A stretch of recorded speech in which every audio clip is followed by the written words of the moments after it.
5:30, and I call this meeting officially to order. So to start off, let's do roll call. So I see Aubrey, Bjorn, Brandon, just saw Greg. I'm here. Deanna, I see Joey, Josh, Lacey, Eunice, Zoe, and there's Terry. And then do we know anything about if Jess is coming tonight? I haven't heard anything, and I'm looking because sometimes she logs in from the phone, and so it displays differently, but I don't see her on here yet. And then I will give an update. We have another committee member who will be joining us. I'll officially introduce or allow him to introduce himself under the advisor reports. But Sean is also on the committee, just so you know, Christian. All right. Nice to meet you, Sean.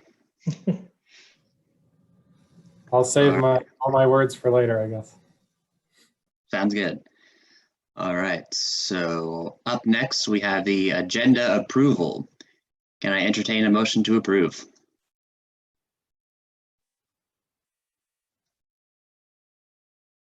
So moved. Moved by Bjorn. Do I see a second? Second. Seconded by Brandon. All right. And for those of you not in the committee, please do not vote on this.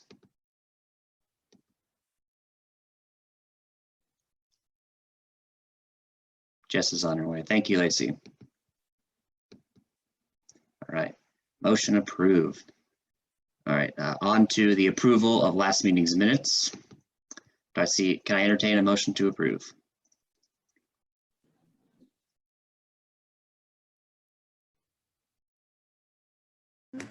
So moved. So moved by Zoe. Can I see a second? Seconded by Eunice. All right.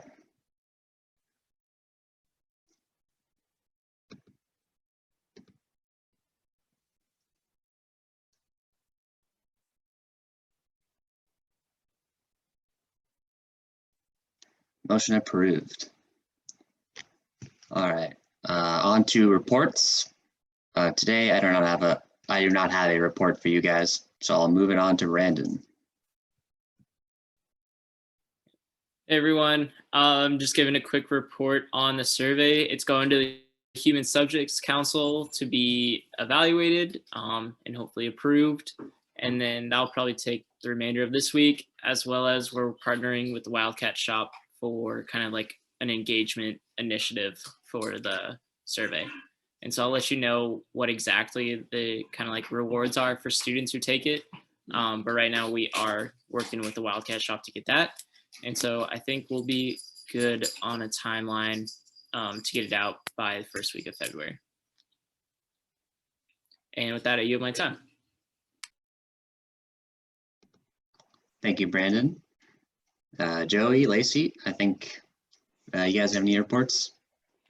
I do, as I mentioned, and I'll let him officially introduce himself since we're there. We did get notice from the provost office of filling of our final faculty position. And so it's sent in the training materials. I know he has time set aside with Lacey and I tomorrow afternoon to delve into it a little bit more, but giving him a chance to jump straight into it tonight and witness it. But Sean, if you don't mind introducing yourself to the committee, letting them know who you are, what area you teach in, and your background a little bit, that'd be awesome. Yeah, sure. My name is Sean Dolan. I'm an assistant professor here in sport management. I'm also the undergraduate program director, teaching our master's program in sport and athletic administration. Let's see, I'm the director of a center here called the Northwest Center for Sport. So they made it real easy for me to transition with very few things to do. I'm only in my second year here. I was in Wisconsin before this teaching and in Ohio before that. And I worked in high school and college athletics before that, coaching baseball, working on the administrative side, then finally giving into my obsession of just being able to talk about sports all day as a living. So that's essentially what I do. I'm excited to be on this committee. I know you know a little bit about it. I've been, we'll say, coerced by my dean to apply for this position. So I'm excited to be here and have helped a few of our students with this committee in our Sport Management Association, our student org as well. But I'm sure I'm going to learn a whole lot more. So just excited to be here and work with y'all, and thanks for your time. Absolutely. We're excited to have you on board for sure. The other, just brief, some of them are reminders, some of them are updates. For presenters tonight, just so you know, Christian will kind of give you the rundown beforehand. You have 10 minutes to present and 10 minutes of Q&A. I'll be kind of monitoring on the side and putting into the chat as a 2 minutes remaining presentation, 1 minute remaining, just so you can kind of see that pop up as a reminder with where we're at.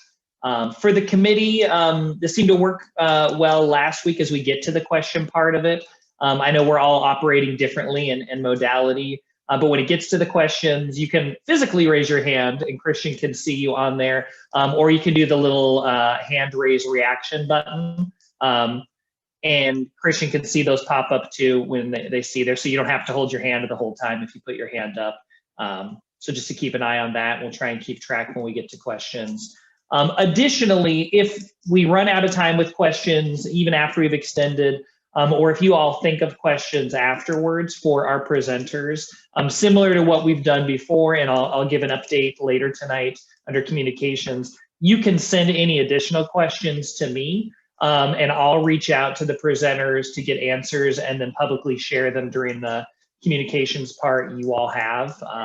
And also give them to Aubrey so you don't have to copy word for word what I say, Aubrey, when I share it later, so you can display it out. So again, just as a reminder, if those questions, because there is a lot, and some of this is we run out of time, or there are some things you all may think of later on, and I want to make sure you all are asking those before we get to deliberation at the end of the quarter. So as things come up, send them my way, and we'll get that information taken care of. That's all I got.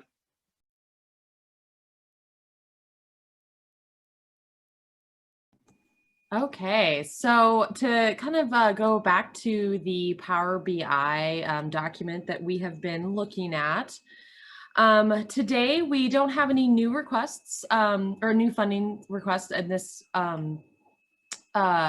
coupling for tonight's interview. So we have the Theater Arts and the Observer, the Undergrad Research, Pulse, Wildcat Films, and Central News Watch.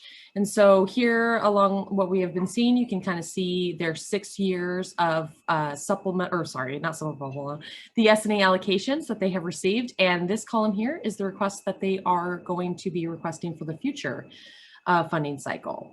So does anybody have any questions before we let the presenters start on their 10 minutes? I have a question. Yeah. Would this committee, I've noticed that every time a presenter's asked for additional minutes, usually 2 additional minutes to finish up, we've taken about 2 minutes to vote on that.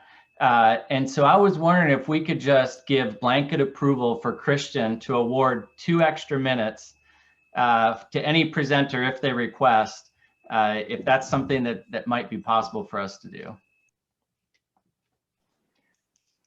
I think if beyond that, he yeah. could bring it before us and we could all vote on, but it seems like it takes us about the same amount of time to process the requests than the request that's asked. I think we can speed that up, Josh. And really what we'll do is we'll vote on it now for just the rest of the quarter, so it's official in there. Is if you all are fine with that, I mean, either Christian or someone can move to extend it for 2 minutes, as long as there's no one saying no, because that would be the point if someone jumps in. Josh, for whatever reason, says, I don't want to offer the 2 minutes for whatever reason. Then we would have to go to more deliberation. But otherwise, I think we can do a speedier one. So Josh is making a motion right now to allow for a more expedited allotment of 2 minutes for each presentation, either by Christian or by any member calling for it. So someone has to second that, and then we'll vote right now real quick. I second it. Thanks. If he's gonna rush. But that is a good point, as it does come up, because with us trying to do it and going over the top of each other talking and then waiting for the poll to come up, that's and time it breaks up the presentation just a bit. So This might does. help it go a little bit faster. Yep, great idea.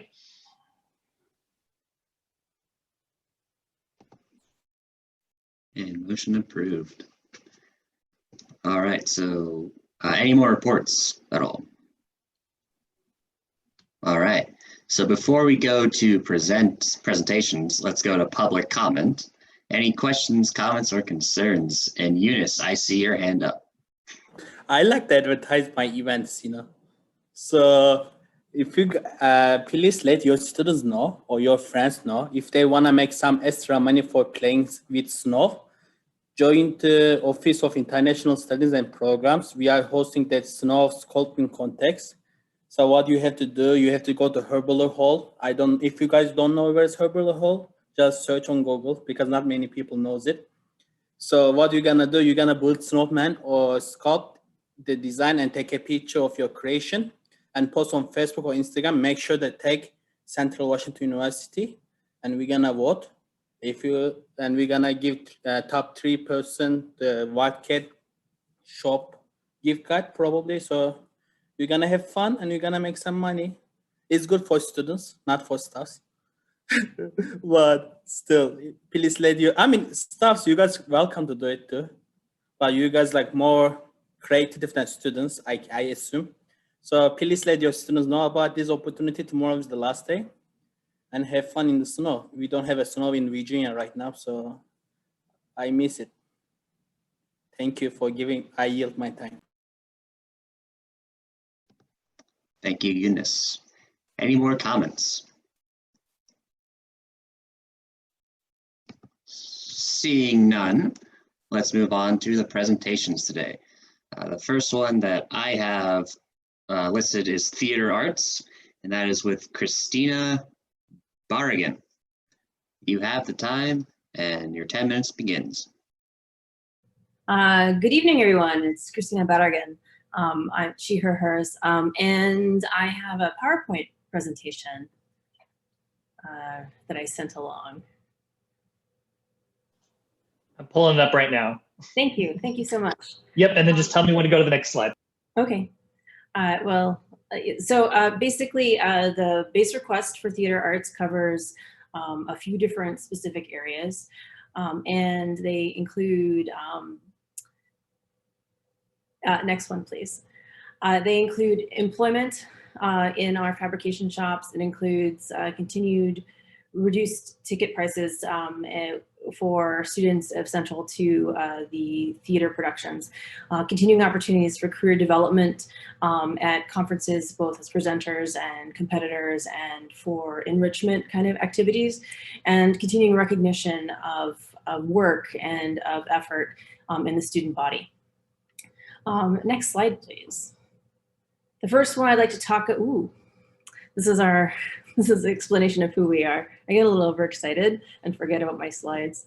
Central Theater Ensemble is a co-curricular production wing of the Theater Arts Department, and we produce several shows a year. And those shows that we produce include things that are theater arts sponsored, and it also includes co-productions with entities across the university, like the apparel, textiles, and merchandising, and also dance.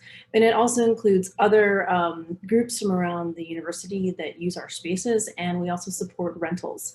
So community or other kind of commercial rentals that want to use our spaces for productions to draw the community into our spaces are staffed by our students who are our student employees. Next slide, please. The folks we consider this a professional internship opportunity because our fabrication shops are unique in Ellensburg. In fact, you aren't going to find an employment opportunity like this within another 80 miles of Ellensburg. And it's an important experiential element to having the students find ways that they can use the skills that they are gaining and sharpen them in a professional, in an employment situation. They enhance the learning, they enhance the student experience, they offer a sense of connection because the students work as teams, and often foster belonging because the students work together and meet new people. These employment opportunities are open to anyone who applies. Our needed employment is 21 folks in our scenic fabrication shop. That's mostly carpentry work, some welding, painting, rigging, and so on and so forth. We have about 6 positions in our costume fabrication shop, which is tailoring, sewing, fabrication, cutting, draping, and the management of a large costume stock. So students learn skills about maintenance and preservation of garments there as well in their employment. 3 folks in the lighting shop to help maintain the lighting equipment and actually help set up the ad hoc computer networking that happens in theater these days. The sound folks do the same thing, only with sound. And 2 folks in marketing. And as social media becomes a bigger and bigger way to reach our audiences, marketing is refocusing on social media things. And then 1 student employee as office support. All of these opportunities are open to any student who applies, and we consider every application that is offered. So it is not restricted in any way. Next slide, please. We also are very interested in continuing to reduce the price of tickets to our student population. With the 47% subsidy that we have right now, student tickets are $5 to $7. And this is a summary of the academic years of how many students bought tickets to Central Theater Ensemble shows. 2020 to 2021 is empty because some of the accounting has gone a little, well, some of the counting has gotten a little bit funky with our single small show last quarter, and I'm interested in making all of our streaming events in the winter quarter free to students with this subsidy, basically taking the price of the students paying a ticket fee. And that is this, and the employment is one of the reasons why the base request is slightly more, has increased for the upcoming quadrennial from what it was before, because we would love to have ticket prices go to nothing, to be honest with you, for students. And we also need to keep abreast of the increasing minimum wage. Next slide, please. So continuing opportunities for creative scholarship presentation and competition. This is a summary of the last 4 years of how many students we've sponsored or helped get to conferences for enrichment, for competition, and for presentation. A lot of students, there are a lot of fabulous avenues for students to get funding to present information at conferences, but often if a student wants to go and take workshops and participate and find ways to connect what they're learning at Central across disciplines or across ideas or go deeper with a specialized workshop, there's not as many really clean avenues for that. And that is one of the things that this money and these students gain by having access to this money. In 2021, so far, we've got 20 students headed to virtual conferences. We're looking to really increase that number because the virtual element of conferences makes them so accessible. And so you can virtually go anywhere. Next slide, please. So the recognition part is we have 4 department scholarships that we recognize. Those are not funded by the S&A request. Just want to be clear there. But alongside those scholarships, we also celebrate about 35 recognition awards for involvement and for achievement that is both academic and artistic and service oriented. And we recognize the students on an annual basis and host a celebration that has been attended by between 120 to 80 folks. I think we had 80 folks on Zoom last spring because we're trapped in Zoom land, right? Next slide, please. please ask me questions. I'm certain that I have been nervous and I've forgotten something. What questions do you have?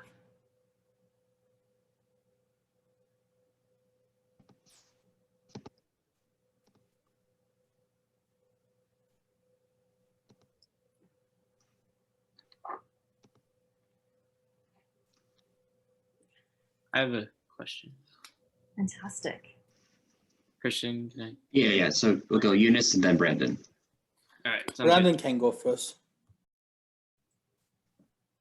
Okay, thank you. Okay.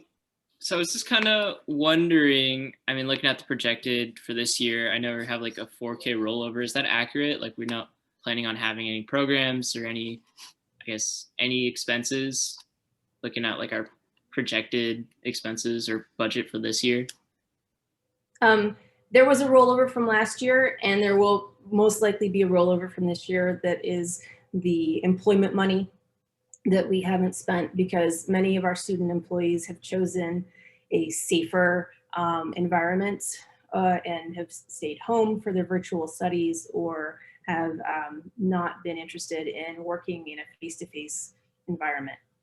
So that has been very difficult to mediate. So we are not employing as many people this year in these COVID quarters as we have in past years. Okay. Does that answer your question? Yeah, thank you. Okay, fabulous. Yeah, COVID has taken an enormous bite out of our whole situation. Yeah, it looks like you don't usually have a rollover. It's just this year.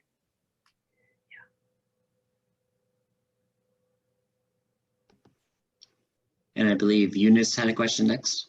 Sorry, I burned my cake. That's why I am little. So my question is, first of all, I want to say thank you for the presentation. And I had the privilege to attend one of your events. Last quarter was the outside theater. It was not last quarter. Last quarter, it was the outside things. So people were acting, it was good. I am asking how is going to impact if you guys have a reduction? 50% reduction.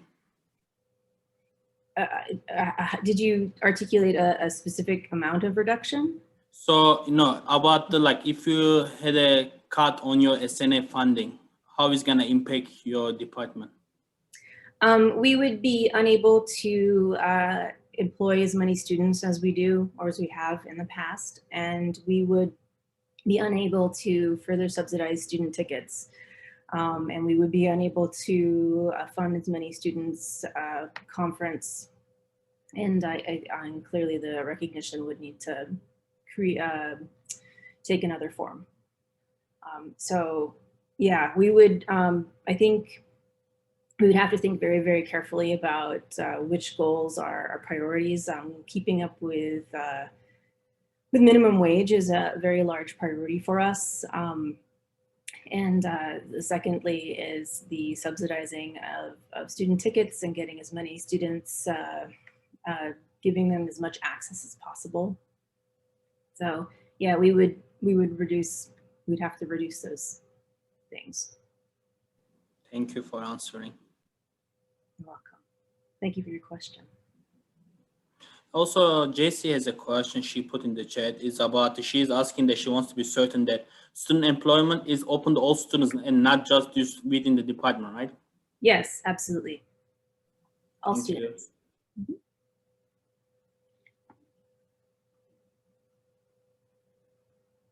In fact, we often have non-theater major students as employees. And Bjorn, did you have your hand up? Terry was before me, but yeah. Okay, we'll go to Terry, then you.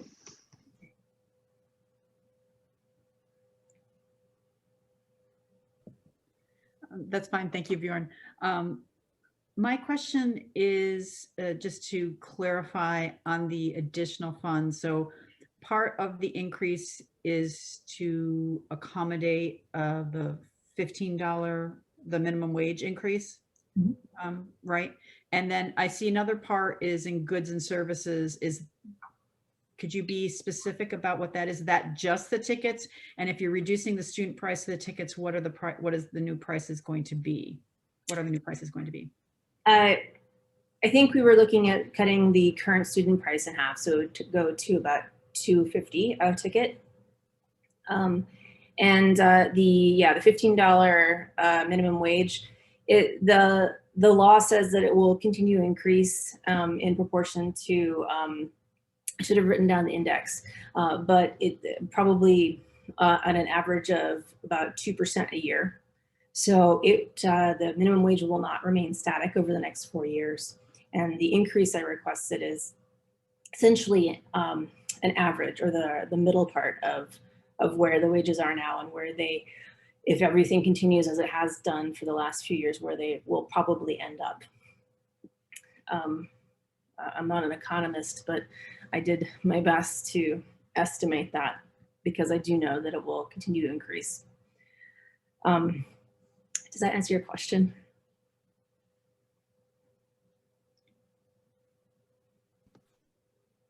And Bjorn, you had a question as well? Yep. So of course, spring quarter was massive, unpredictable. It was bad. But going forward, does the theater department have like an action plan in accordance with the fact that there is a global pandemic ravaging the land, and like you're hoping to continue operations? Yes. Yes.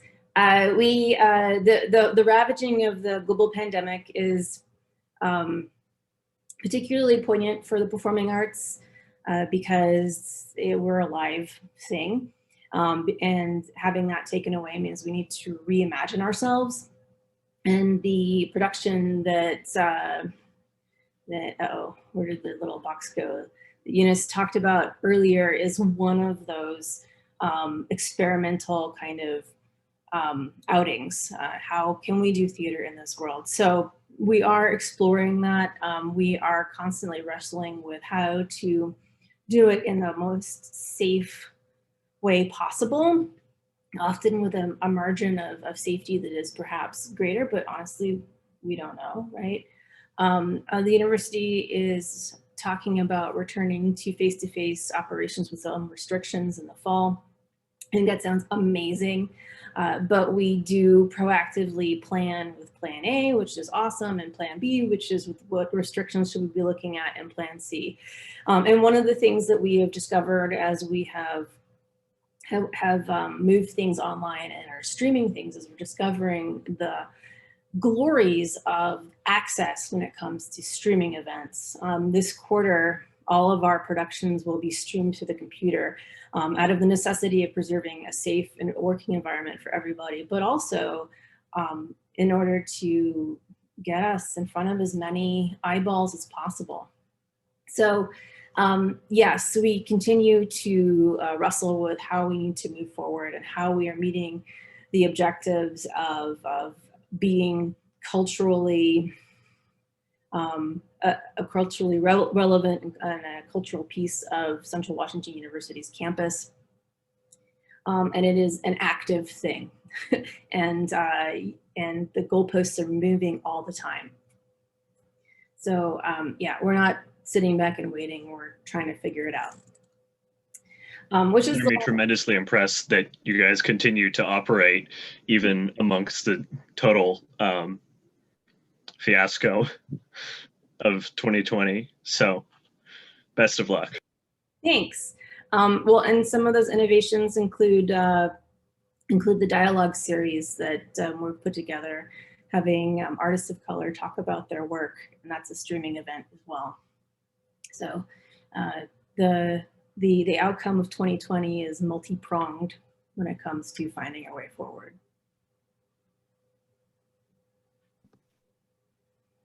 Joey, it looks like you have a question, Joey. Yes, and I'll be honest, I know Josh has his hand, but I didn't see if he put his hand up when he put his hand up. I have two, but I'll ask one and then I'll let Josh ask before I jump into the second one. You mentioned that the ultimate goal would be to get the cost of ticket sales down to zero, no cost to the students. What would, I mean, do you have an idea of what that dollar figure would look like in terms of what you all would need to make that a zero balance for student tickets? I'm writing that down.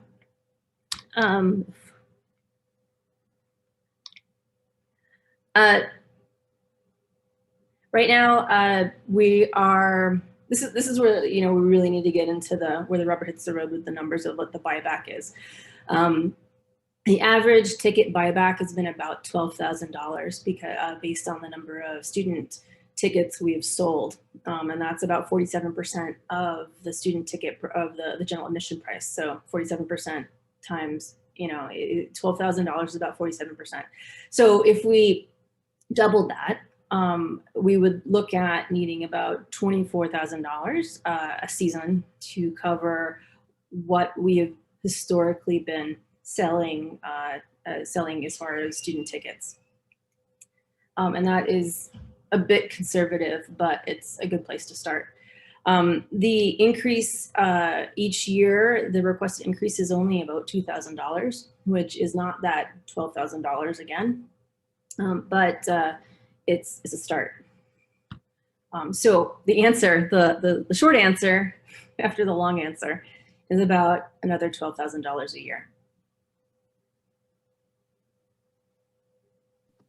And Josh, you had a question too?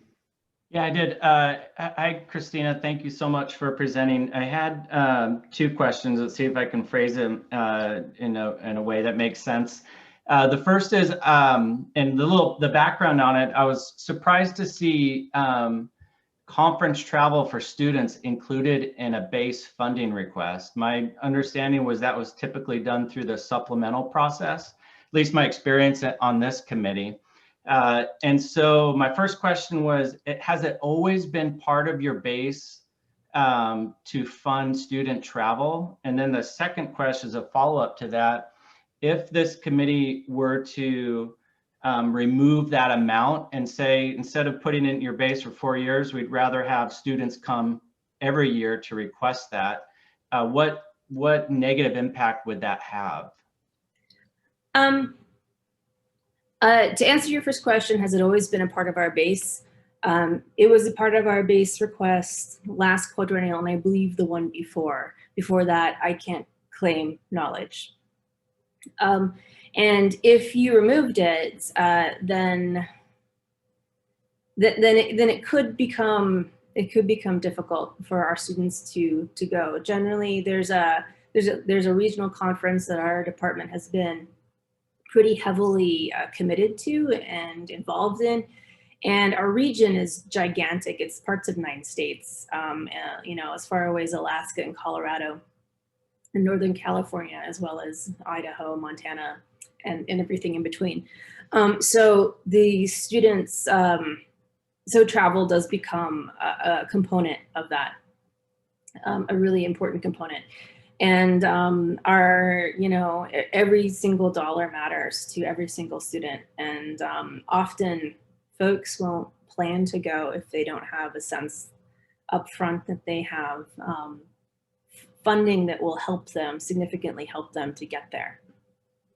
So it does make the planning a lot easier. It does allow us to say up front, look, we've got 50 students. We can sponsor 50 students to the conference, and it allows us to be a lot more certain that way, as opposed to finding out who wants to go and having them travel that mental decision journey of, well, should I go? Should I apply? Should I prepare something? And so on and so forth. So, I mean, it makes it easier for both the students to choose to participate and the faculty members to encourage students to share their work and to participate.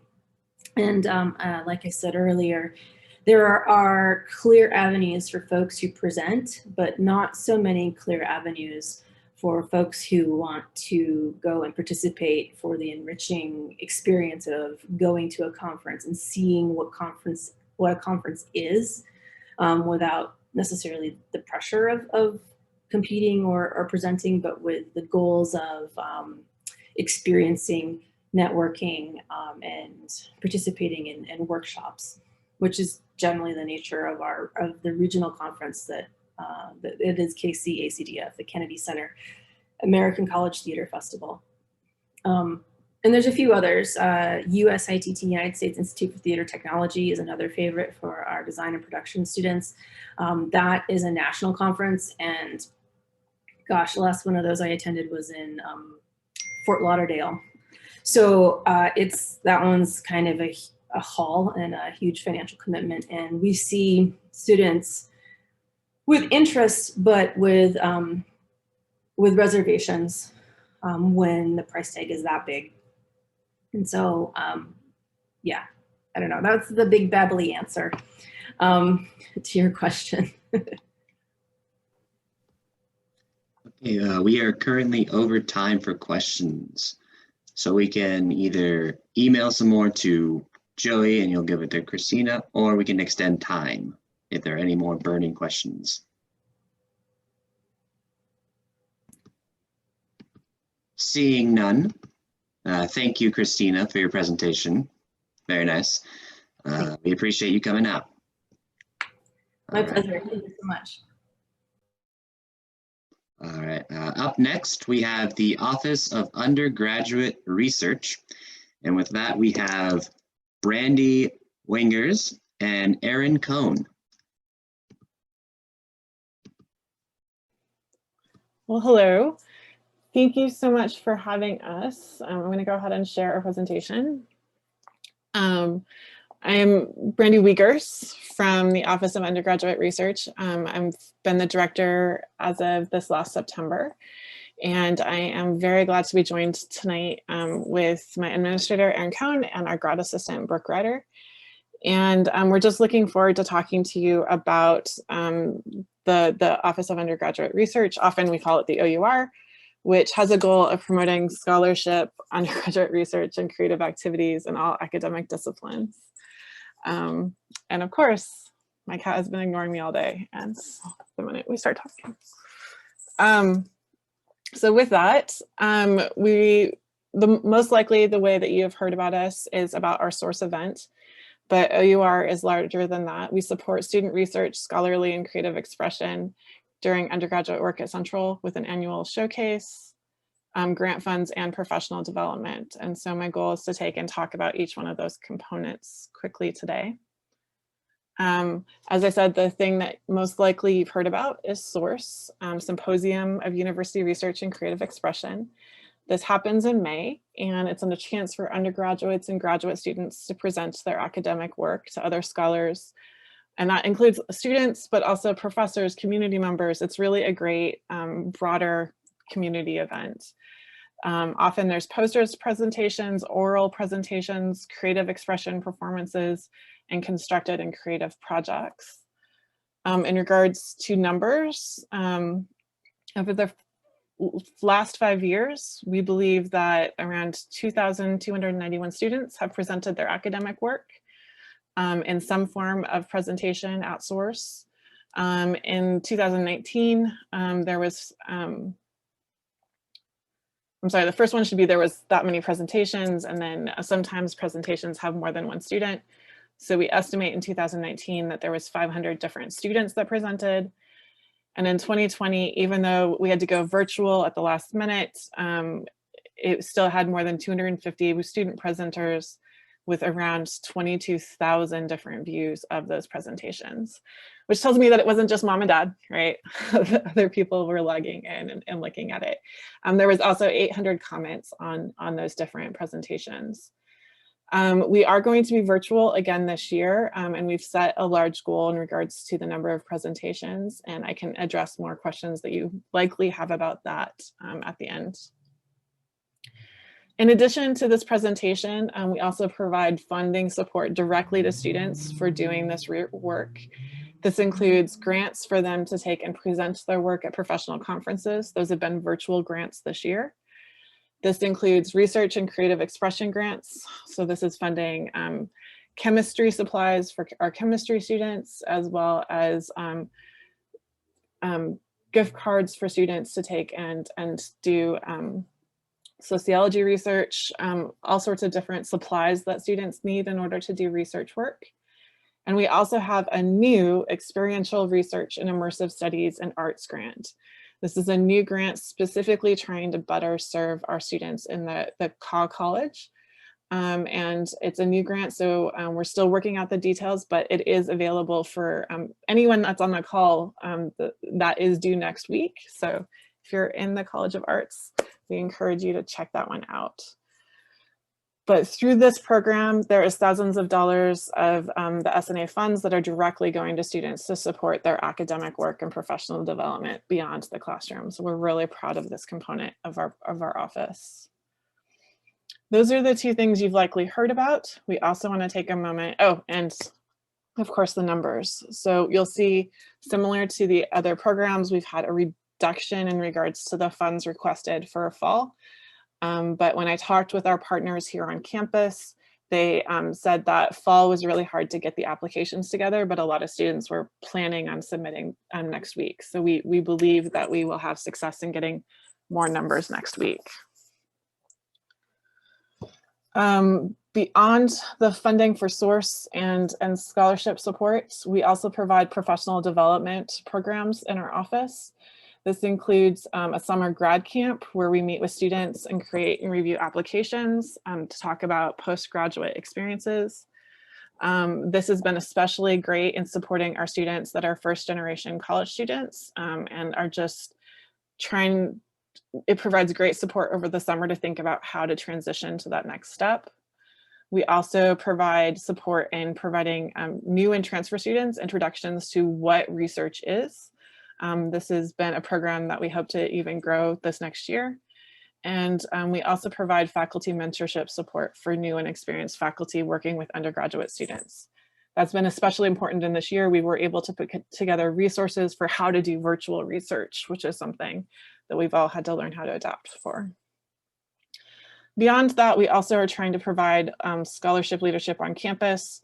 Our office is helping to create a new research advisory council, and we are really trying to bring together the various groups on campus so that we're thinking about how to best serve our needs of our students. Especially we're seeing a lot in regards to undergraduate research mentorship, really trying to make sure that our students of that the diverse needs of our students are met through good, solid mentorship training.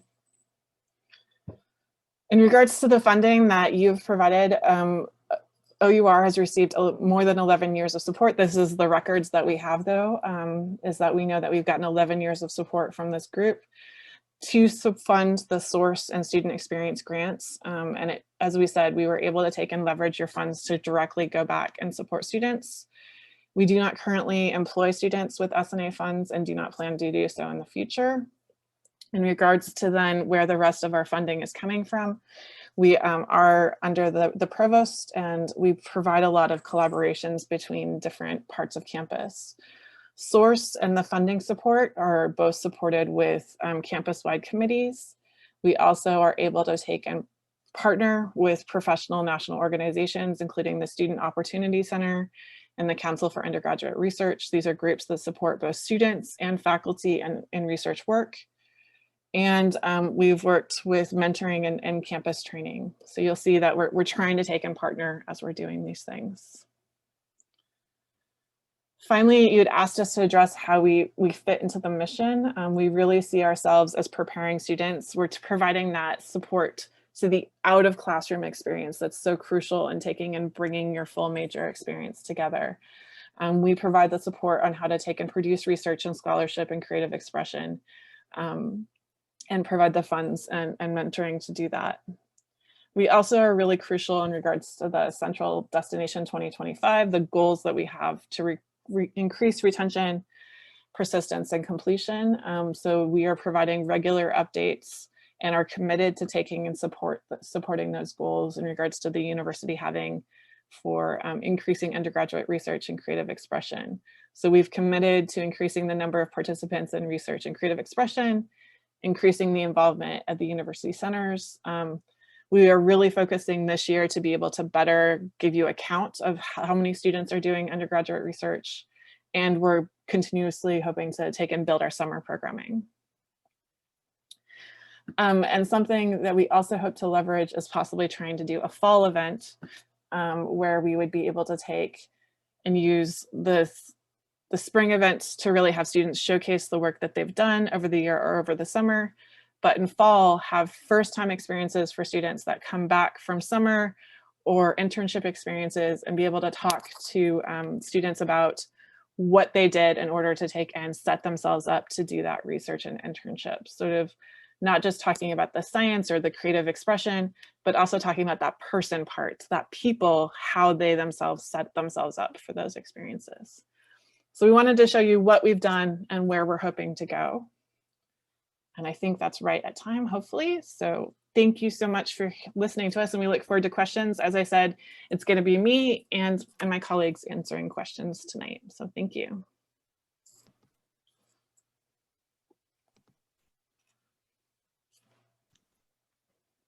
Any questions?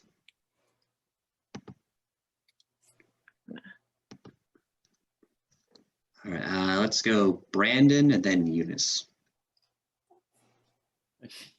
Hi, Brandy. I got maybe two questions. I guess one for like the budget right now, and then I guess in the future. But as of right now, I was kind of wondering, do you all have a plan to kind of spend like the significant rollover that you're projected to have? Because I know a lot of your money was probably marked for travel and like students requesting, but not a lot of students are requesting. So I was wondering if there's a plan to kind of spend this combined 62K rollover, projected 62K rollover. So two aspects to that, and then I will let Aaron talk. So because I'm newer to this, so and some of it I inherited because Source had to go virtual. So a lot of the events that we would have funded Source last year is a lot of the rollover that we currently have. In addition, we're looking at, we want to make it very clear that Source, while it's going to be virtual this year, is still going to have a lot of meat to it. We're hoping to take and showcase different colleges every day, to have synchronous events where students can take and log in and still have a sense of community. We're really trying to embrace CWU together, and doing that, I think we're going to try to put money into some production quality and trying to do some community components. All of that said, as you said, we've reduced. So Aaron should talk a little bit about that. I mean, there's not too much else. We are meeting with John Logwood tomorrow to discuss where some of that extra money can go. The grad camp is fairly new. I mean, it might have been done in the past, but it kind of went away for a little while. So the money would probably go towards helping that quite a bit. And then also the mentorship workshops, we don't do them as often as we'd like. So that'd be funding for if we wanted to have speakers for those events and stuff like that. But and we've worked with Gail Mackin as well when we have leftover funds as to where, as if we need to reduce in the coming years, if we have so much layover, or just helping out partner programs and stuff like that. Did that address your full question, Brandon? Yeah, it sounds good that you all have a plan for it, or if it was just going to roll back for the end of the quadrennium. So thank you. And then the next one, Lacey might help us out, but I was going through the PDF request that we got, and it looked like when I was looking at undergrad research total, requesting about 55,000, only to spend in goods and services 25,000 from Source, and then have like a net 30,000. So I was wondering, where was this 30,000 gonna go? Well, and I'll kind of jump in. That might be due to some of the budget pieces. So instead of, historically, we've had two different requests from undergrad. We've had what we'll just chalk up as their travel grants versus Source. And so this request, the way it is the allocation is actually combined. So Aaron or Brandy, do you want to maybe talk about how the expenses will look for fiscal 22 and forward with those two combined? I'm going to hand that over to Aaron. Yeah, I mean, the allocation for grants, and I just combined the two requests kind of by mistake. But the allocation we usually get for grants is $24,850. And typically, minus this last fall, since it was kind of, everyone was struggling a little bit. Typically, we shoot for funding up to 10 to 12,000 each cycle. So kind of adding up all the way into that 24,000. And then source, we typically get 30,000. And in the live event, we usually spend about 20 to 25,000. That's catering, the rental of the circ, all this other stuff. So right now we're virtual, and then but like Brandy said, we're going to have hopefully some either asynchronous or distanced in-person events, small events. So that's where the money would go this year, but it would be significantly less this year and last year than the event usually costs. But that's the two allocations together. So we do try not to have a huge surplus most of the time.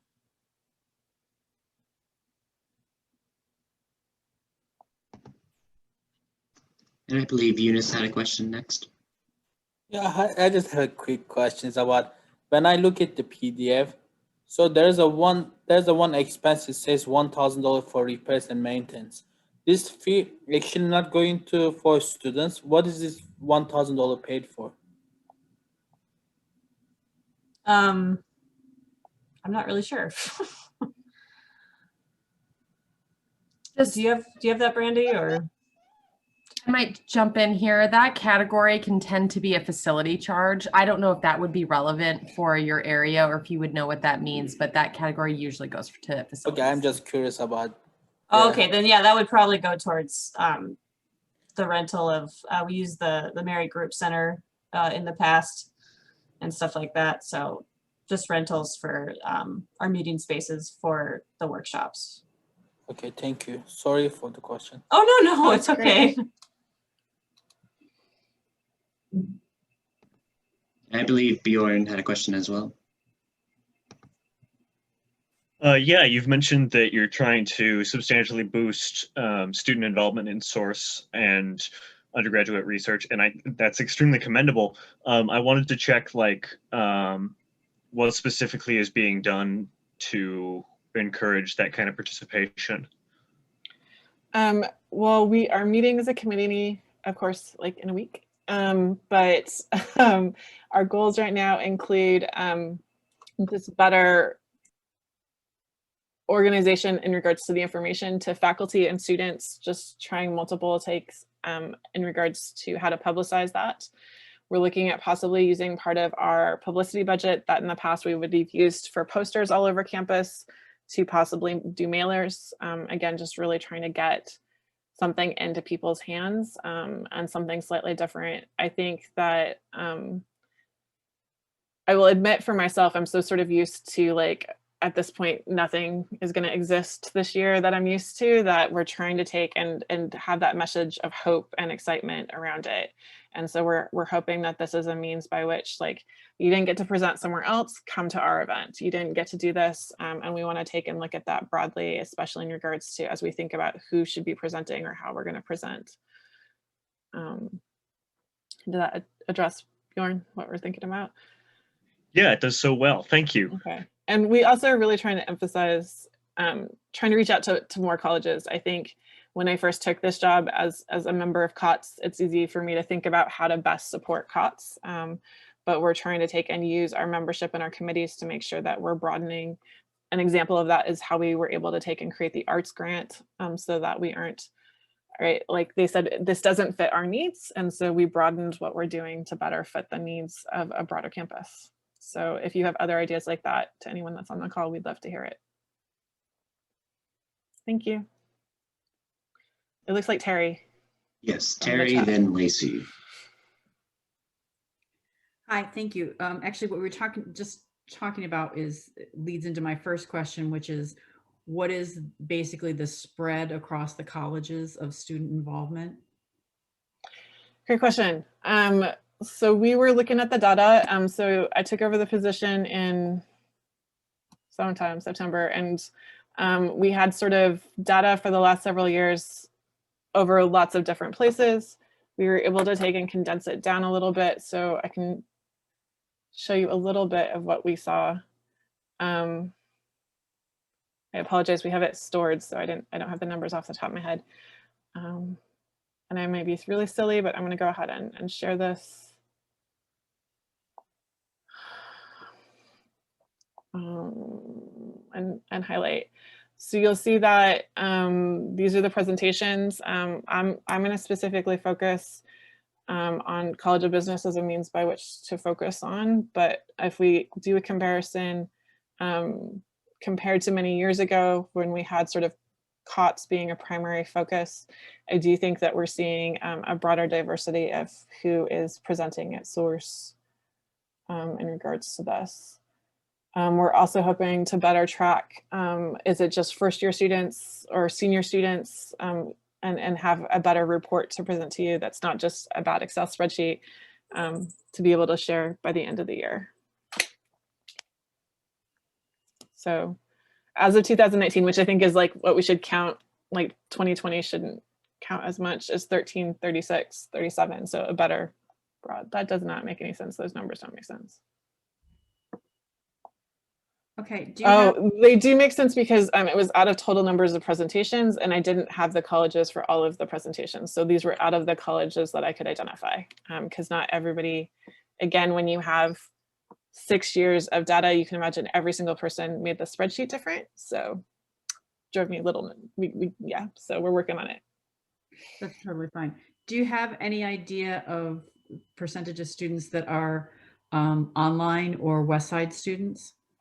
Yeah, so that's been growing. Not Ellensburg, we had in 2018 only 5. 2019 we had 11 and 2020 we had 16. And I think this is a place that we're really going to shine in the virtual environment. So as much as we're saying we'll go all back to in person in 2021, I would also really say we're going to have components that we're going to learn from doing this well now that's going to make it more inclusive to our other schools, other centers. One of the things I would like to see is moving source, yes, maybe on the Ellensburg campus, it's a 2-day solid event, but maybe at the other centers, we broaden it and we sort of think about how we can do it over a week. That would also possibly let us do some installations around town or installations on the west side that people would be able to get to experience over that week. So we're showcasing more than just that one event. Thank you. Thank you. And I believe we are over time for questions. Lacey, I know you had one, but did you want a motion to submit it? Submit, okay. Yeah, I'll submit it. Thank you. All right. Thank you all for the chance to present. I really appreciate it. Of course, thanks for coming out today. All right, and with that, let's move on to the Observer. And with that, I believe Kate Dalton is presenting for that. Yes, hi. I would like to ask the committee permission to combine all 4 student media groups into one presentation and allow for the 40-minute time. All right. Can I entertain a motion to approve? What was the motion again? Sorry. So the motion was to, the motion is to combine the next 4 presentations into one 40-minute presentation. 40. So moved with the amendment, obviously saying that we'll have 40 minutes for questioning, subject to add 2 minutes wherever. I second it. Seconded by Eunice.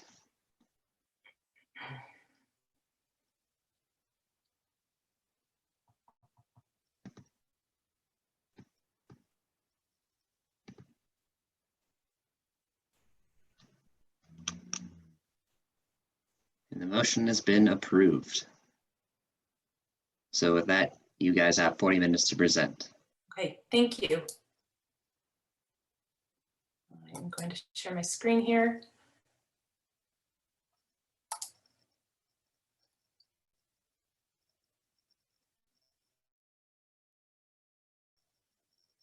Let's see. Sorry.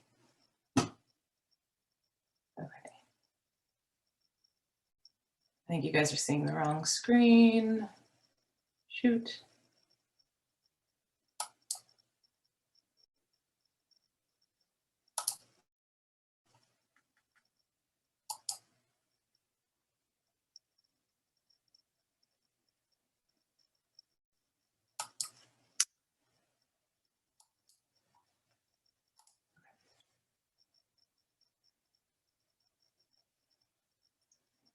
you guys seeing just the presentation or the part with notes as well? We can see just the presentation. Oh, okay. Okay. All right. Thank you. My name is Kate Dalton, and I am the Student Media Business Manager, and I am here today to present to you the funding request for student media, which is comprised of the Observer, Central News Watch, Pulse Magazine, and Wildcat Films. Joining in the Zoom today are the faculty advisors for each of the student media.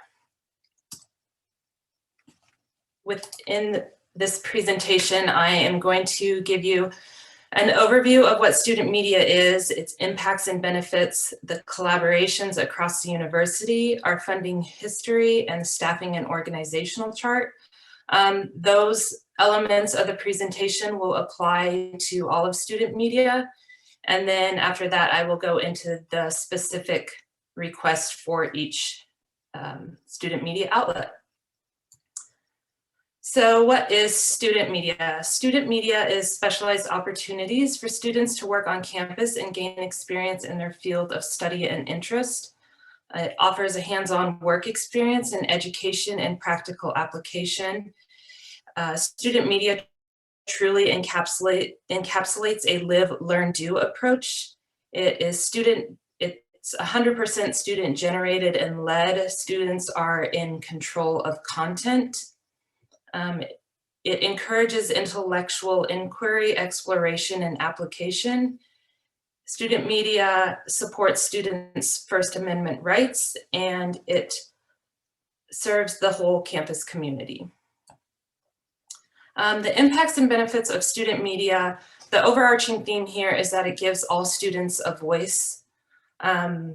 With student media, it is reporting and consistently delivering reliable, well-sourced, and well-rounded information that is student-centered, campus and community reporting with hard-hitting topics, events, lifestyle, social justice issues, and more. And student media really does a good job of bringing attention to underrepresented and diverse groups. Because of the multiple formats that student media is delivered in, such as print, broadcast, video, multimedia, social media, digital, we are able to reach a wide audience. For instance, our print products are distributed on campus and in the local community, as well as distributed to the university centers. And then our digital and online formats allow for easy access by anyone at any point. Student media also provides transparency between admins and students. It allows alumni to stay connected to the university, and it serves as an unofficial print and digital archive for the university. In addition to those benefits that impact the whole student body and the university as a whole, the students that are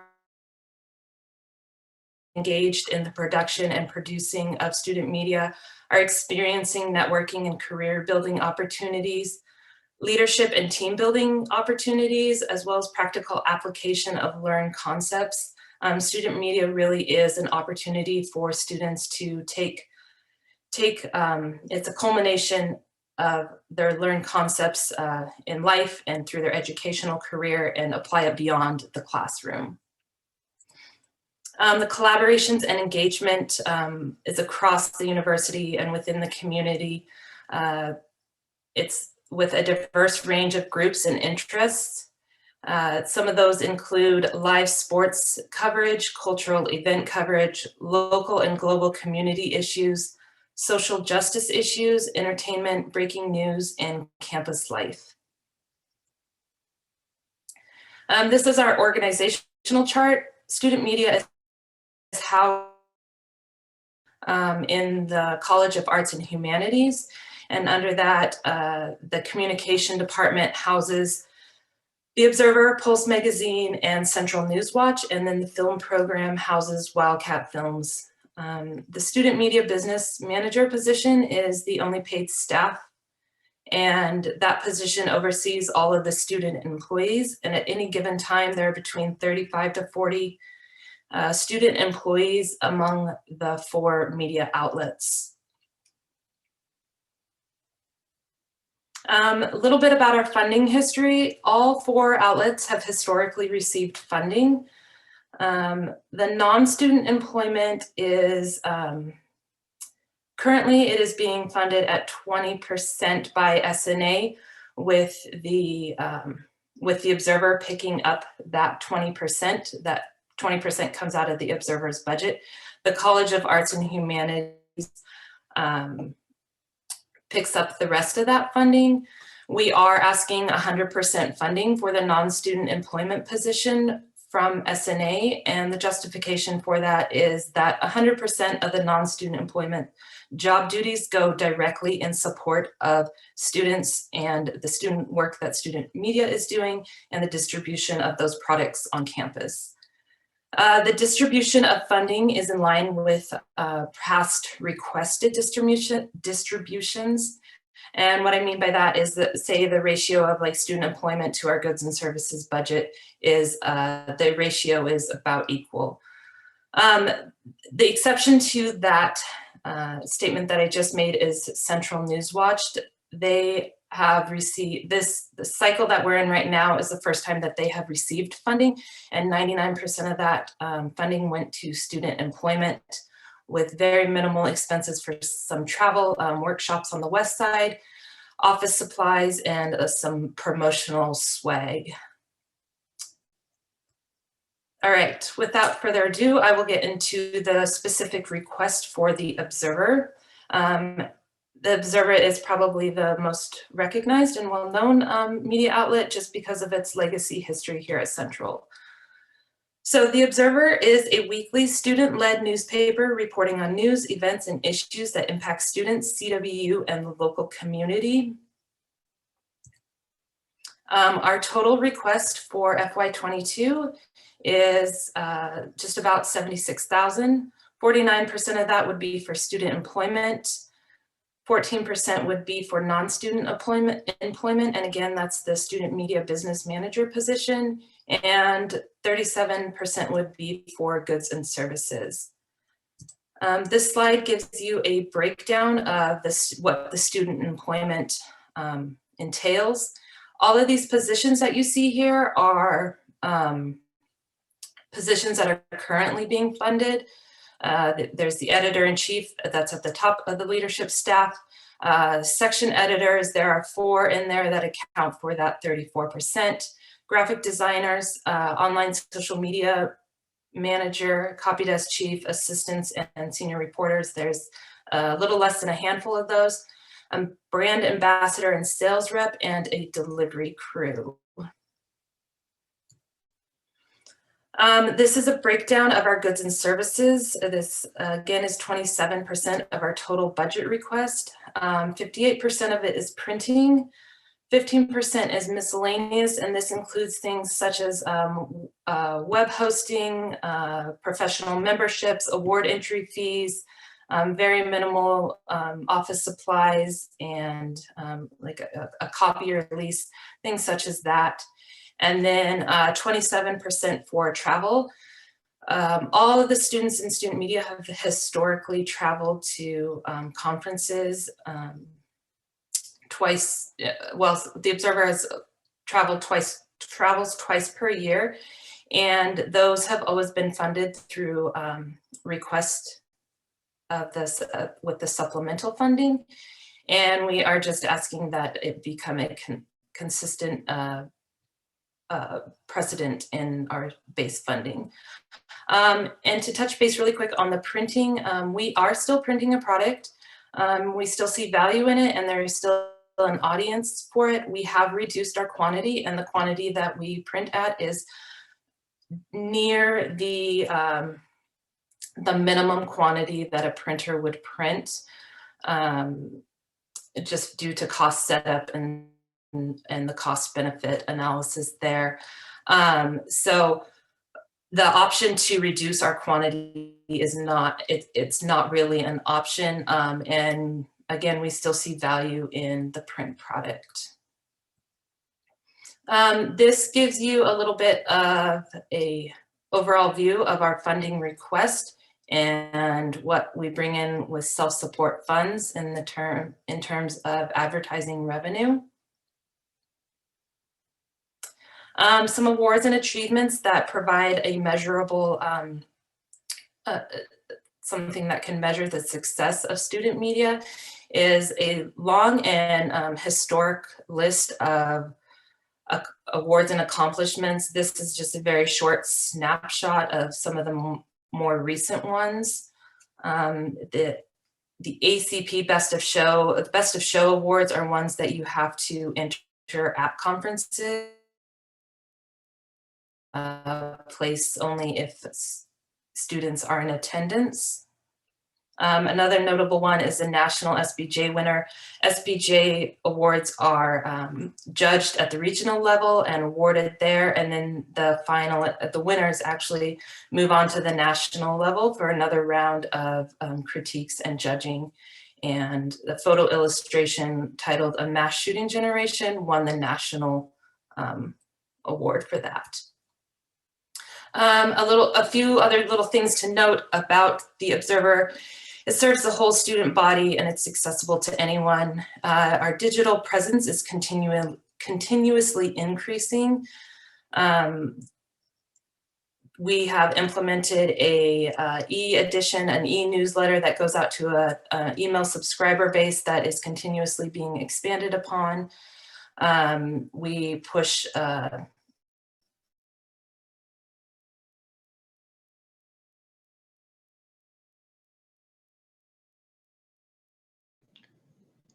Um, 105-year-long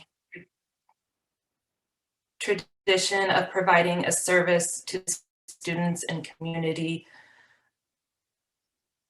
with reliable news. The Observer recently got a new advisor that plans to continue making improvements. Now I will talk to you about Central News Watch, which is often referred to as CNW. CNW is a weekly student-produced television newscast covering CWU, Ellensburg, and the surrounding Kittitas County.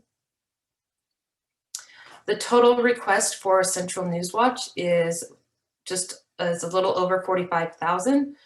41% of that would be for student employment, 32% for non-student employment, and 27% for goods and services. The goods and services budget would be the majority of the new request for Central News Watch. This is what the student employment breakdown looks like: news director, sports director, social media director, associate news director. And we would like to implement 2 new positions for a web producer and a senior reporter. In total, that would be 44 hours per week, with the news director receiving 10 of those hours per week and the senior reporter receiving 3 of those hours per week. Here is our goods and services budget, and I broke this out a little bit more than the other departments, just because, as I mentioned, it is a newer request. So web hosting and domain. Currently, Central News Watch sits as a tab on the Observer's website, which is working, but Central News Watch would appreciate a little bit more autonomy and exclusivity. And so we are asking funding to get that up and running and maintained. Award entries. Central News Watch does not have a long history of awards, but every time that they have placed in award competitions, they have brought home recognition and placement from those. Office supplies, software licensing fee. This would allow for web-based producing of the newscast. The news set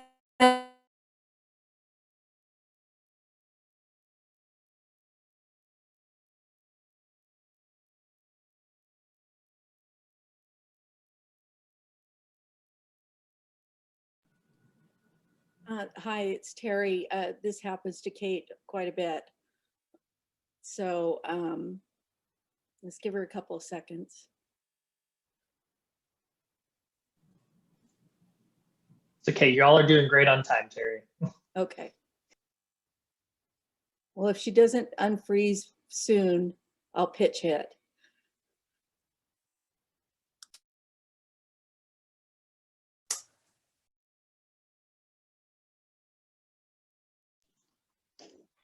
It looks like we lost her. She'll probably be jumping back in, but if you want to add anything in, Terry, until she's able to log back in, feel free.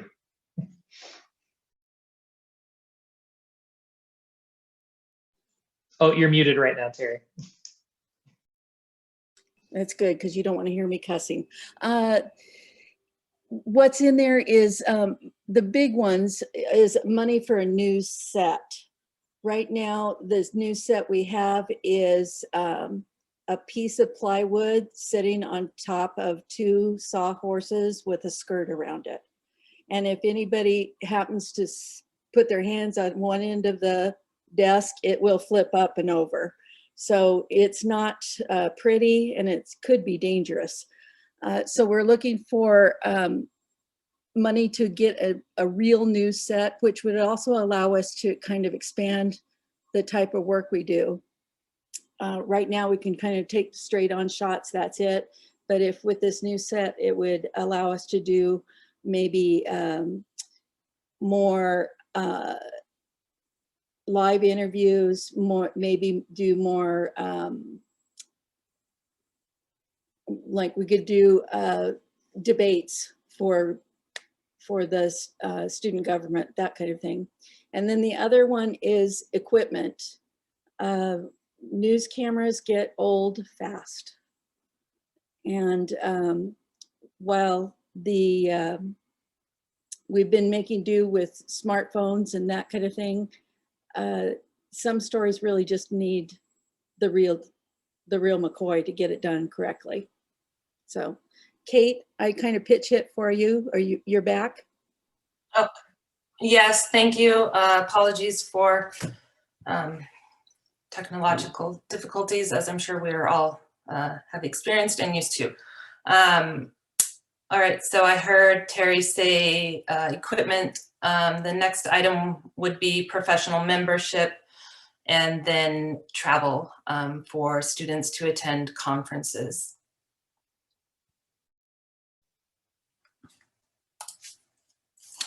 These are some of the awards and achievements that Central News Watch has received.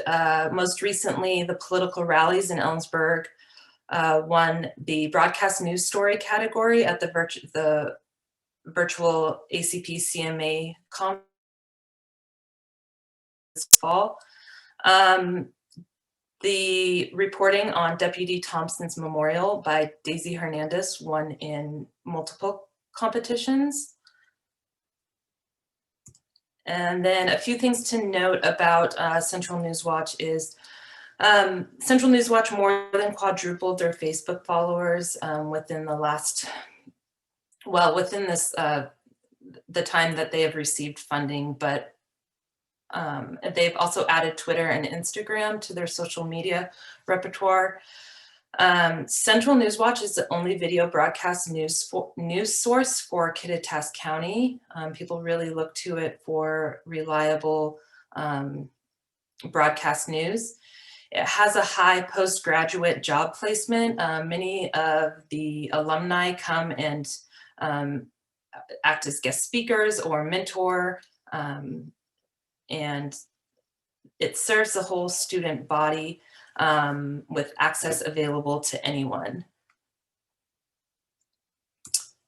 Next up is Pulse Magazine.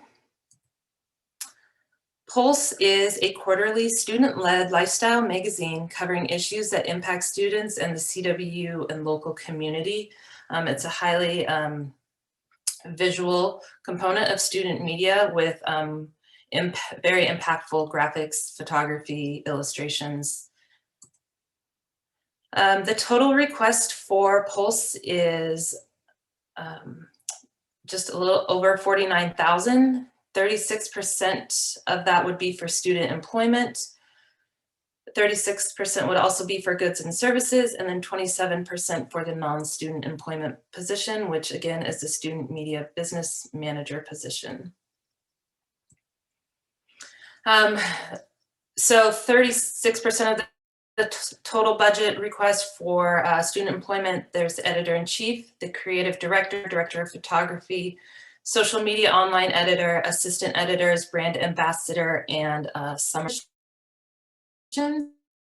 The assistant editors, brand ambassador, and summer would be newer to Pulse's student employment. The brand ambassadors really would, we envision those acting as students who would go and help promote, attend events, club fairs, tabling at the circ. Goods and services, so printing would make up 64% of this budget, with travel at 32% and miscellaneous such as web hosting, memberships, award entry fees, minimal office and promotional material. The printing is, printing cost, this applies also actually, printing costs just continue to increase, and so we are taking into consideration those increases and that inflation.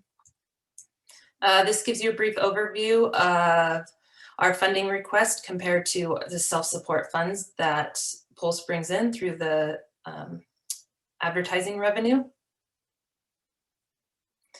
And then some achievements and awards for Pulse Magazine includes first place ACP Best of Show. Again, Best of Show is something that you have to be in attendance for and place in. And as you can see from the photo, that was a highly celebrated moment. When our student media groups are entering into competitions, they are going up against much larger schools.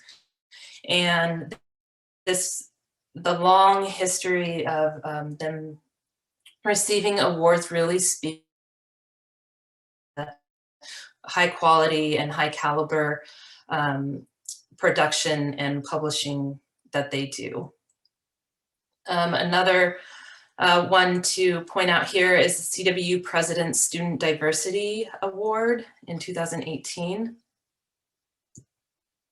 A few things to note about Pulse is that Pulse attracts students from multiple disciplines across the university. All of our student media outlets do that, but Pulse does a really good job of doing that. Art and design, social sciences, public relations, business majors.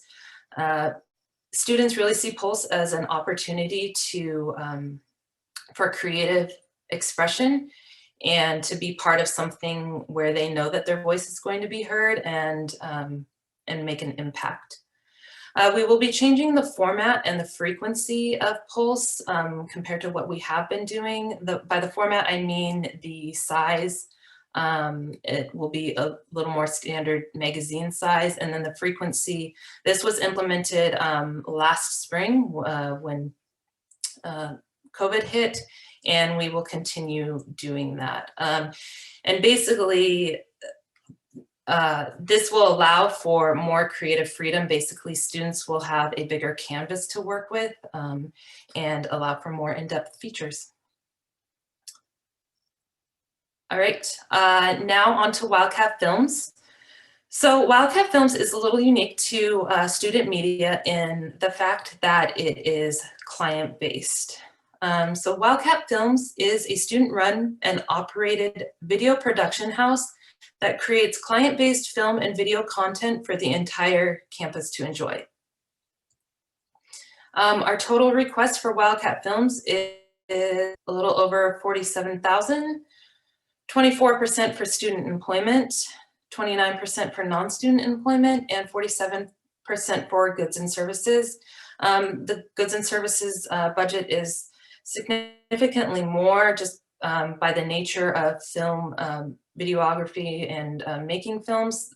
That equipment comes with a much higher price tag on it.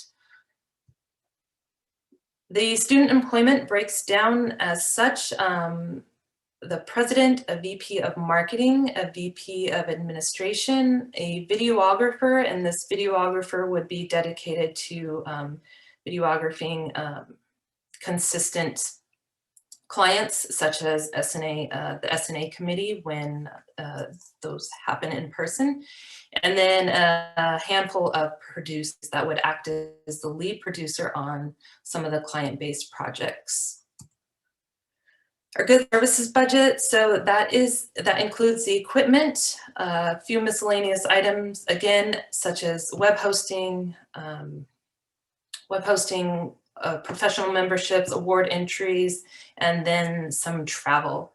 The equipment does include equipment repair, new equipment acquisition, and equipment replacement. And Wildcat Films does have a little bit of self-supported funds. Some of these clients do pay a minimal amount to have their work produced. These are some of the recent awards and achievements that Wildcat Films students have achieved. Those two films that you see were part of the official film selection for the Oregon Short Film Festival. And students also placed in the BEA Best of Competition Award in the narrative category. Some things to note about Wildcat Films is the projects capture, document, share, and memorialize numerous events and creative undertakings on campus. This request would help meet the demand and allow for more productions to happen simultaneously. The longevity of the equipment will impact hundreds of students throughout the equipment's lifespan. These are not just one and done things. They are investments that will be used year after year by student after student. Wildcat Films also hosts events such as a film showcase and a film and theater social. Wildcat Films really works closely with other areas on campus, such as the theater department in casting actors and actresses for their productions and the client-based projects. Wildcat Films also has the goal of implementing more events, such as producing one social justice issue piece per quarter, a cause-specific promotion, and a promotion specific to the university as a whole. Students lead the client productions through the whole process. They meet with the clients, they conceptualize and visualize the project and really narrow down with the client and the vision that they are looking to achieve with the production. And then the students are leading the whole production, the post-editing, editing, all of that through to the delivery of the final product. And again, these are client-based productions. Clients return year after year. And you can see down on the bottom, that's a screen capture from Wildcat Films' website. That just highlights some of the clients that we've had, such as Source, Central Communication Agency, men's basketball. Some that you don't see there are the Spring Fashion Show and S&A. And that is all I have. Thank you for your time and consideration, and we look forward to answering any questions that you have.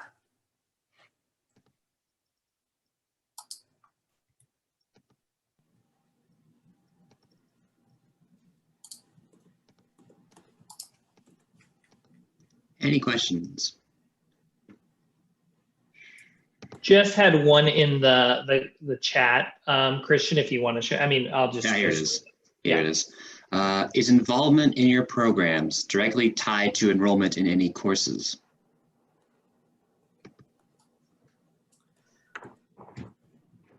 Yes and no. There are certain positions that do require enrollment in a certain class, but there are also positions that are available to any students, and they have the opportunity to work in those positions.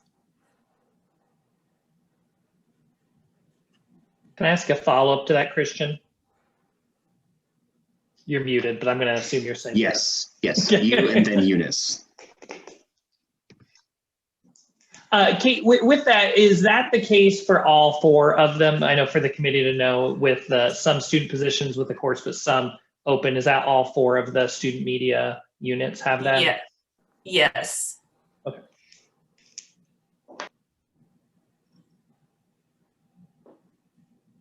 And I believe Eunice was up next. First, the other question can be answered because I am also curious about her question as well. I can read it if you want. Go ahead.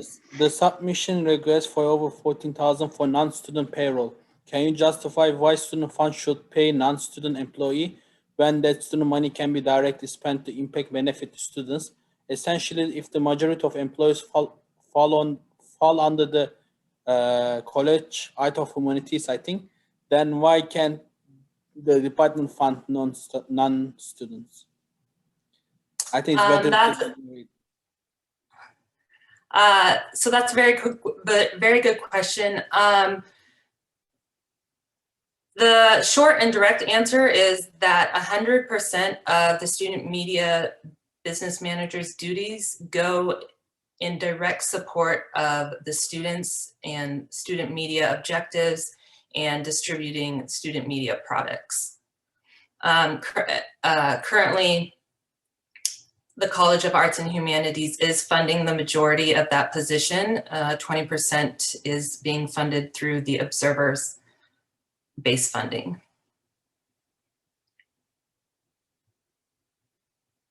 Does that answer the question? I think another part of that question is why can the College of Humanities not continue funding it or still fund it the same percentage?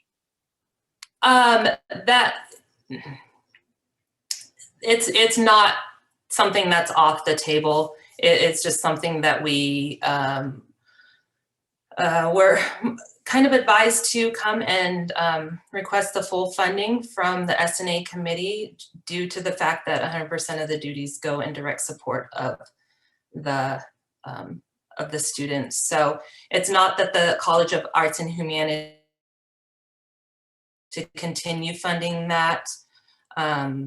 It's just something that you never know unless you ask, right? Awesome, thank you.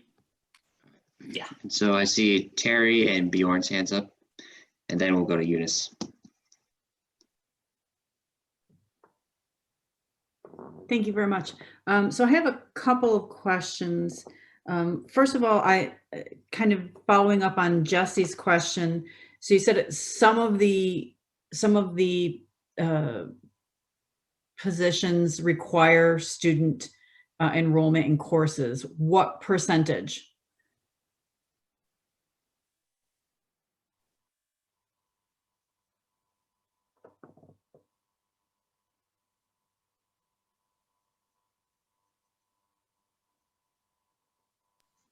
We may have lost Kate. She's not moving in the image, so we'll give a minute to see if she comes. I think Terry read out, and I can probably help answer that. I would say for the Observer and Pulse magazine, it varies every quarter. And sometimes it's a factor of students sort of already taking enough quarters of student media that they've kind of maxed out, or they've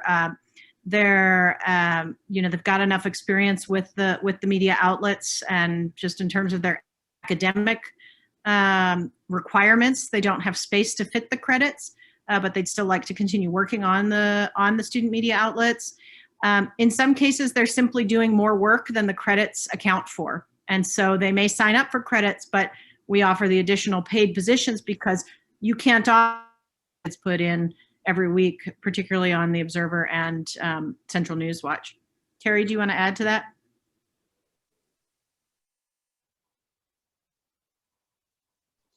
You're still muted, Terry. Muted, Terry. Okay. We have 2 news directors, co-news directing this quarter. It's something we try, something new. One of them went out and did a story about the new Central president.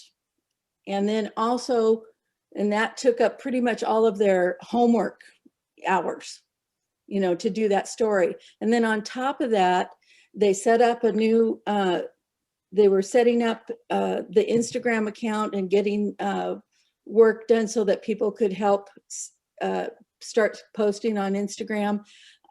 They were helping to train new rookies.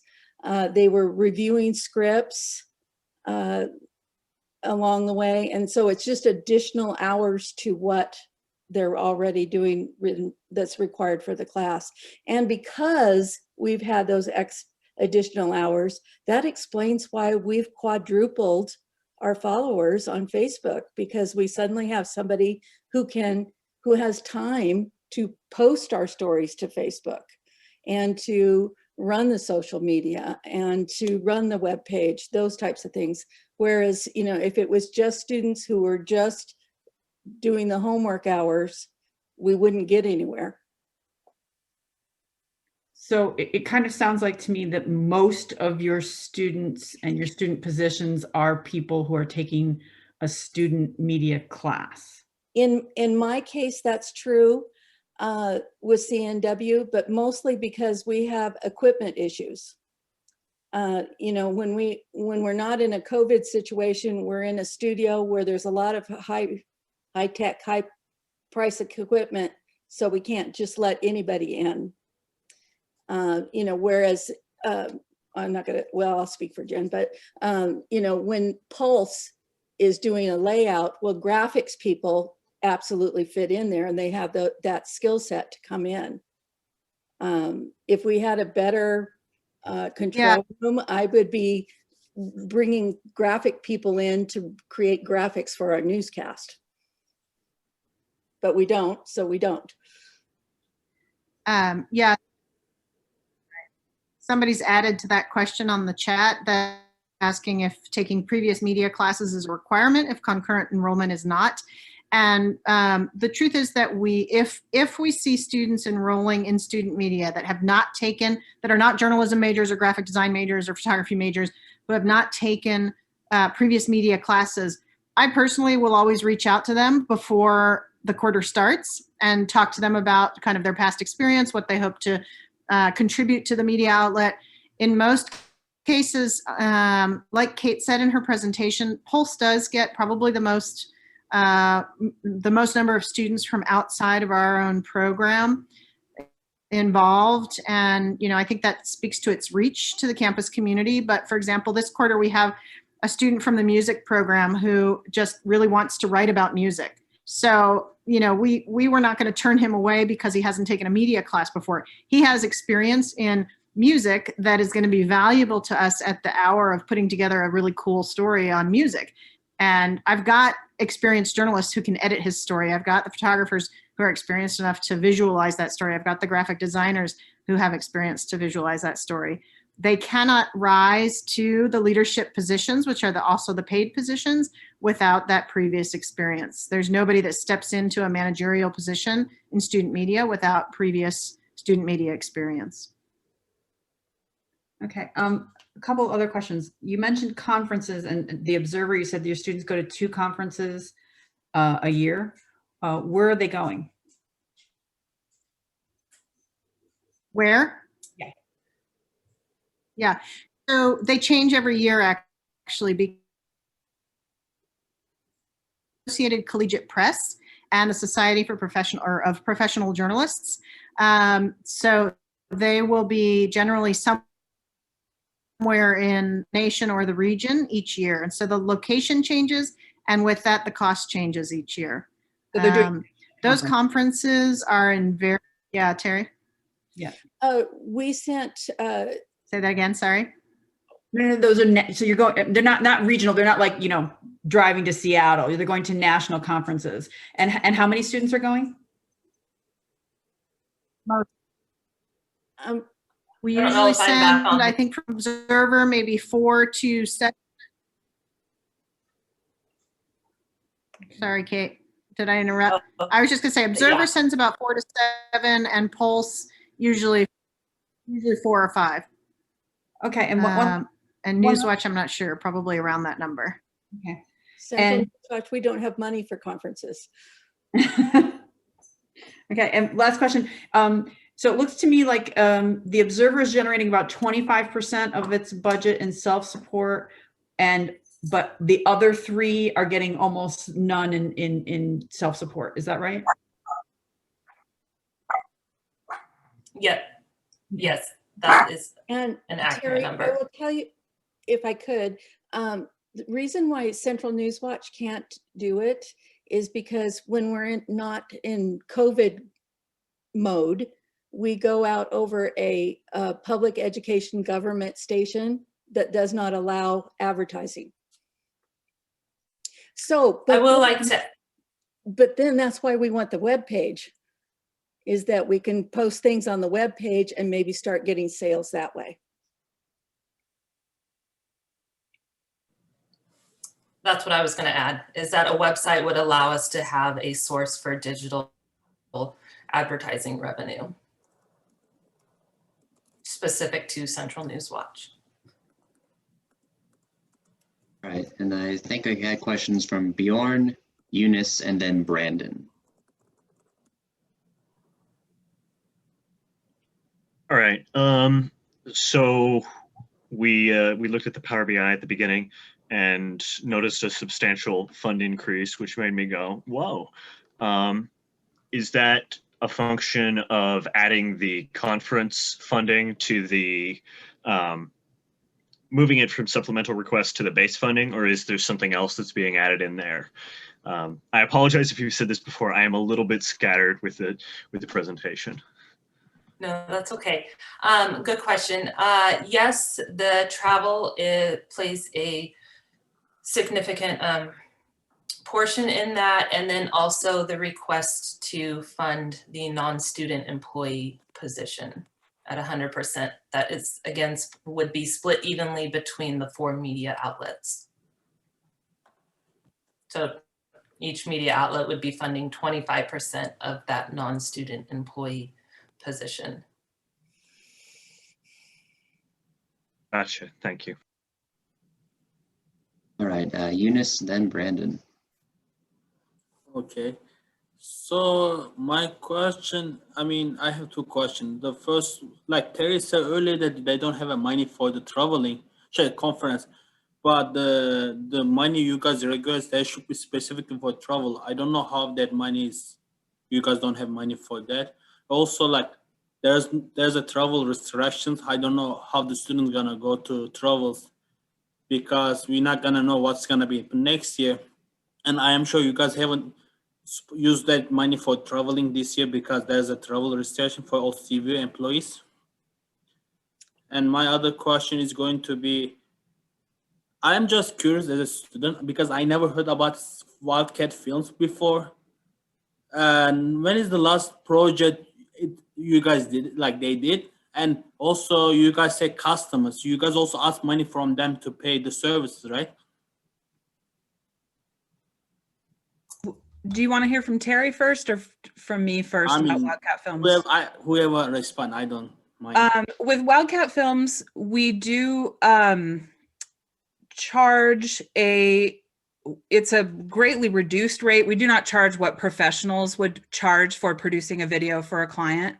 But part of the, so it goes to a couple things. It contributes a small amount towards our equipment needs and other needs. And the other thing it allows for is the students to learn how to create a budget, negotiate with a client, try to come up with a realistic plan. So it's also part of their learning experience. And then recent projects that we've done, boy, I was just looking over the list. So what we have in the pipeline right now is we're finishing up a project for the Kittitas Fire Marshal's office.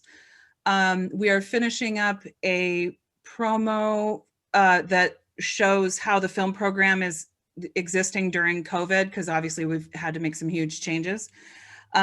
We've done projects for, we haven't had as many client projects this year and since spring quarter because of COVID, but we've done projects for Army ROTC, Air Force ROTC, Kate mentioned some of them, you know, apparel and design, the fashion show. We, I'm trying to think what else we have recently. Yeah, we did, sorry, I mentioned ROTC. We did something for Ellensburg Community Radio. And then we've done, for the Office of Undergraduate Research, we did a series of videos, which we had hoped to continue prior to the pandemic, but a series of videos about research projects in different areas on campus. One of our big projects this quarter is going to be producing a video for a trumpet quintet in the music department. They're they're putting together a piece and submitting it to a competition.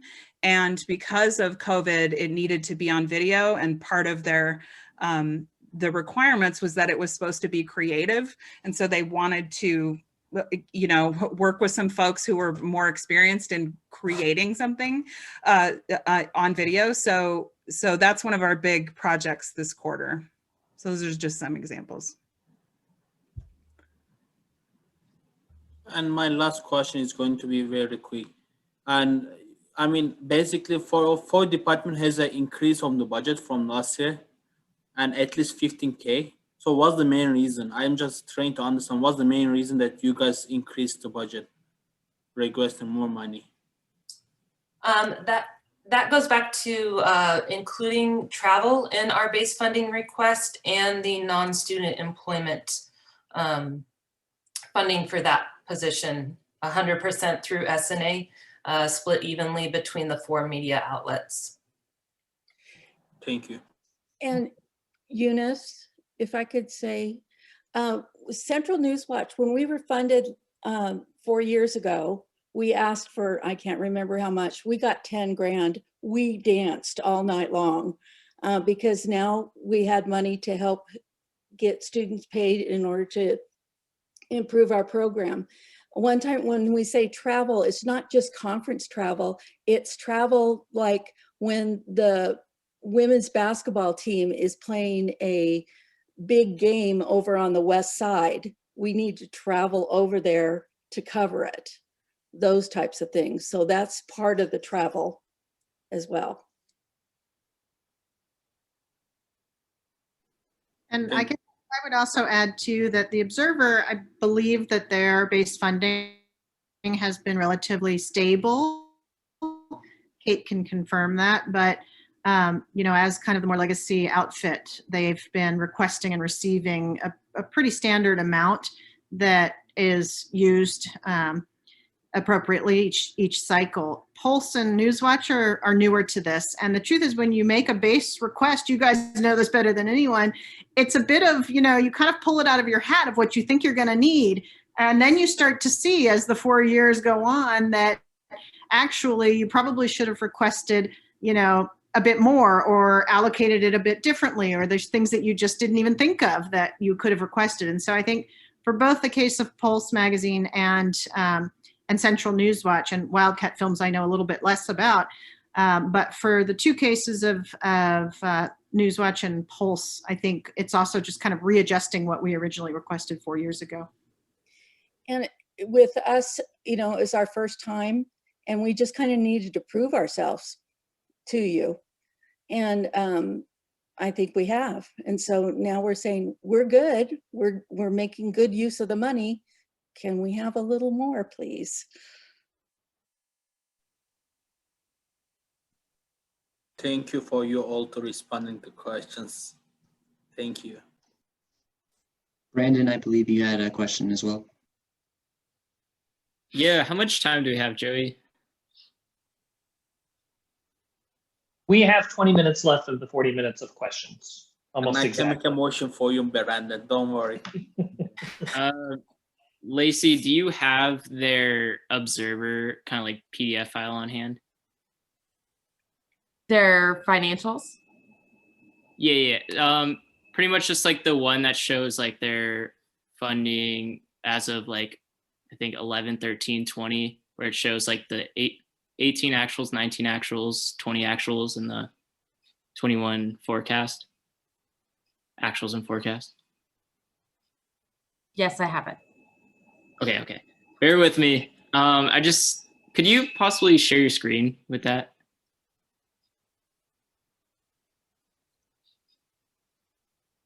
Bear with me. I have a lot of Okay. documents open up right now. I can do it. I have it up right now if you need. Nope, I've got it. Okay. Can everybody All right. see that? Okay, and so Lacey, my first question is, when you have sales and services revenue as well as an S&A allocation revenue, which one gets spent first? So per our S&A policy, it's actually going to be the S&A allocation spent first. And so what that really means is that if there are any available funds left and the expenses exceed the S&A allocations, then the department, and this goes for all areas, but the department can actually keep a portion of their sales and services. And so just to kind of highlight this a little bit, you can see that their S&A allocation is about $56,000, and even just the total salaries and benefits, not including the goods, exceeds the allocation. Okay, and so my question is, so we can all see about 38, 41, 28, 26 in sales and revs, but then if you go down to kind of see like the net, all right, so like for fiscal year 18, the 12,899. So that would be the sales and services that would roll over because they spent all of their S&A allocation. Okay. Yeah, actually it's closer to the 13. So to answer your question, Brandon, basically they started with $13,000 from the previous funding cycle. Right. And so it looks like this year, it looks like they're going to roll over about 53,000 of self-generated or revenue. So I guess my question is, or I guess about 40, my question is to the media people, how is this money going to get spent? Because it will roll back to the department. So kind of, where does it go? Does it go directly to Observer? Does it go to CAW? And then how is it going to be spent at the end of quadrennium? Or is it just being saved? In part, it's for our operating expenses and kind of just being rolled over. It goes just to the Observer. Those are all, any of our advertising revenue is broken out. If somebody advertises in Pulse, that goes to Pulse. If somebody advertises with the Observer, that goes to the Observer. So those are Observer specific funds.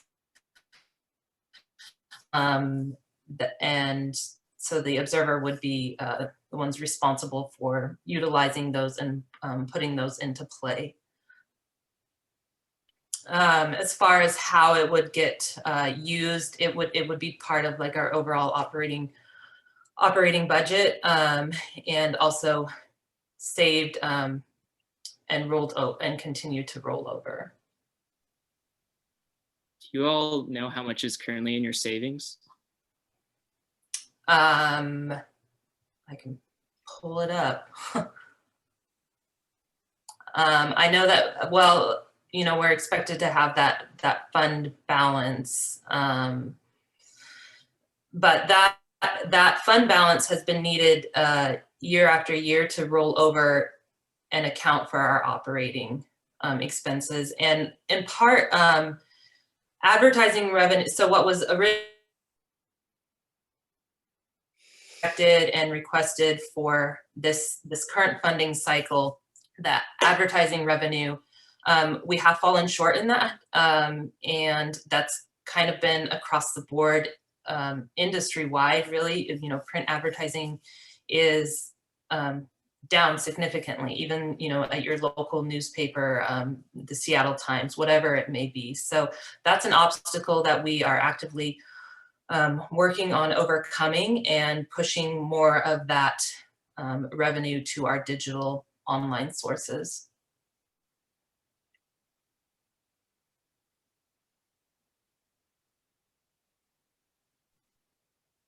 Does that answer your question? Bjorn, did I see? Kind of. So the operations costs are not covered by the S&A allocation every year that's coming out of the savings? Correct.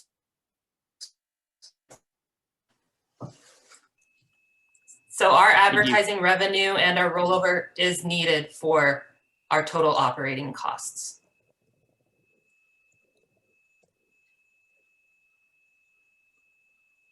Bjorn, did you have your hand up or no? All right then. I saw Lacey's hand up for sure. Kate got in there and kind of tied it all together. I just wanted to make sure that it was stated that the sales and services is combining with the allocation to oversee or to basically offset all of the expenses. But she answered it. Any more questions? Joey, you have your hand up.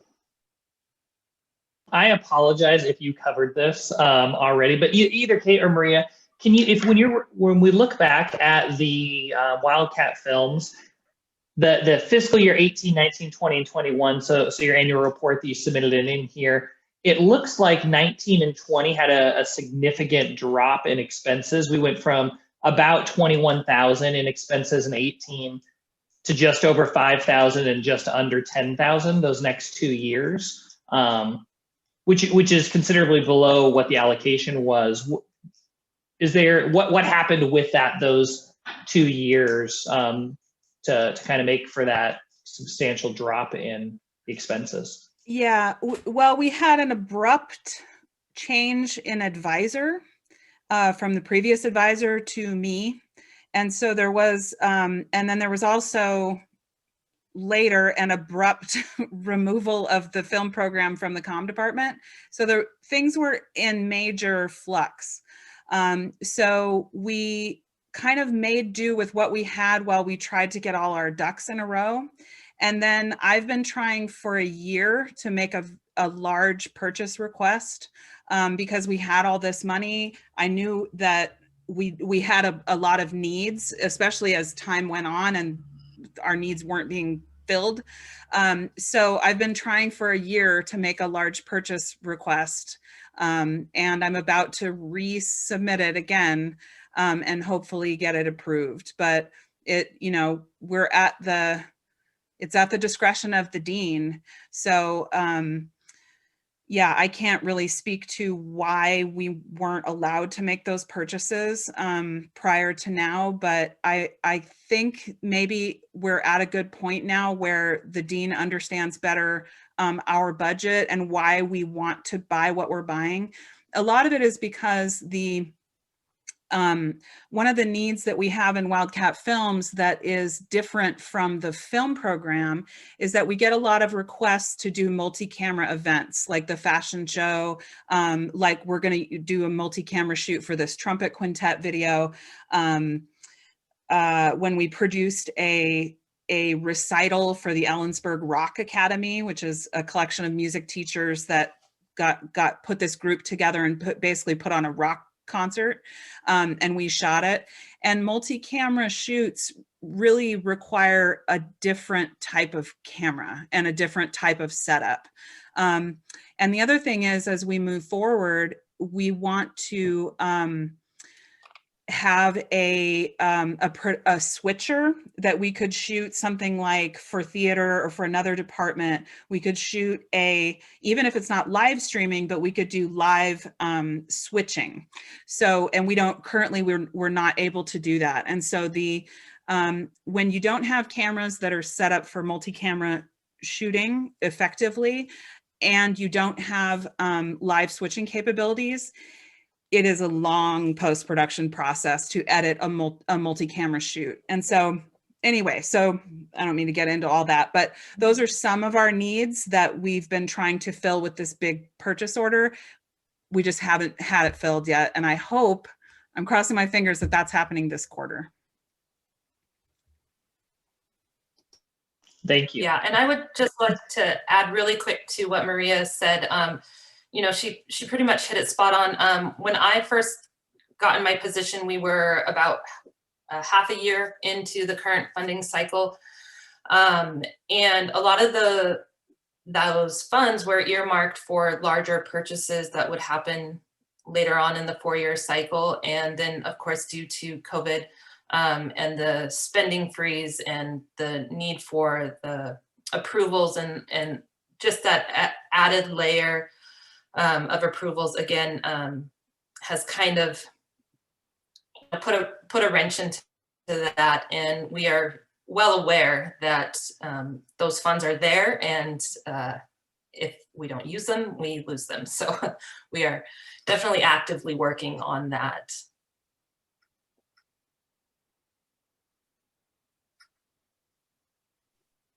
Eunice, you had a question? Do we have a time, Joseph? Joe? I don't know, every time different names called for you. I like to keep you all guessing. Well, Okay. I know who you're talking to, Eunice. No, we have about 8 minutes left of questions.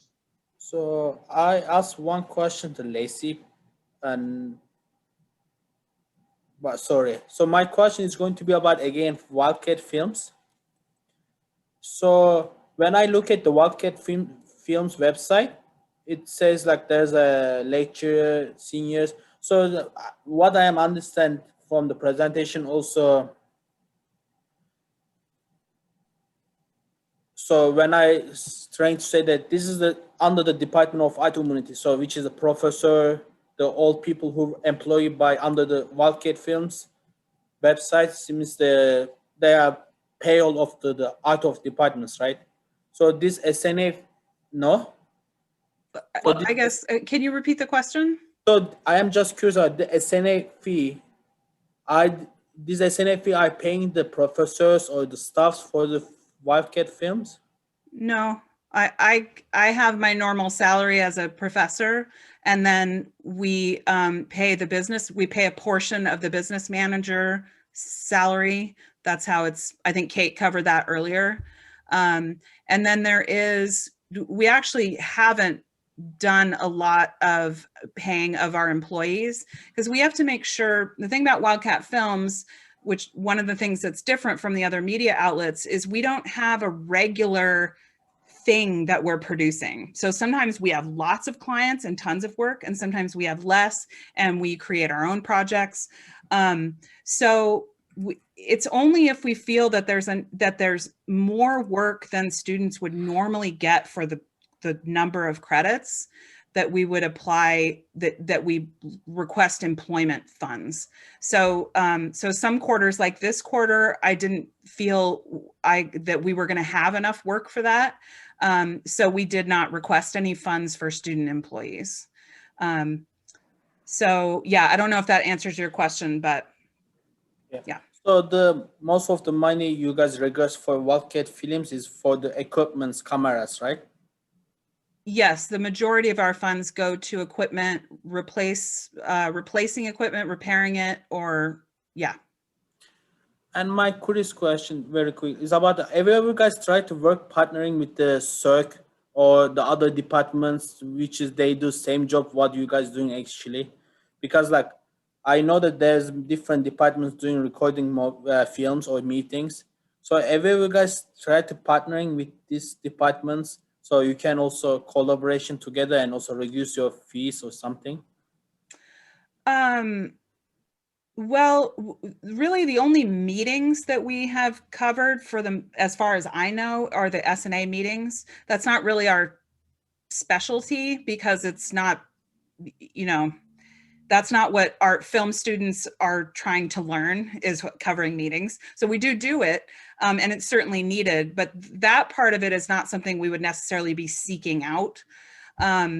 As far as partnering up, we have had some, like we did share some video that we shot for one of our ROTC projects. We shared that with Public Affairs because they wanted it for a specific purpose, and we felt that it made sense for us to share that. It was an event that also had to do with Public Affairs. In terms of other forms of we're always looking for partnerships. It just depends on whether it serves our students and sort of our overall purpose as Wildcat Films. And there are certain groups on campus that do similar work, and some people go to them and some people come to us. It's kind of, you know, how you it so has much. unfolded. Thank you so much.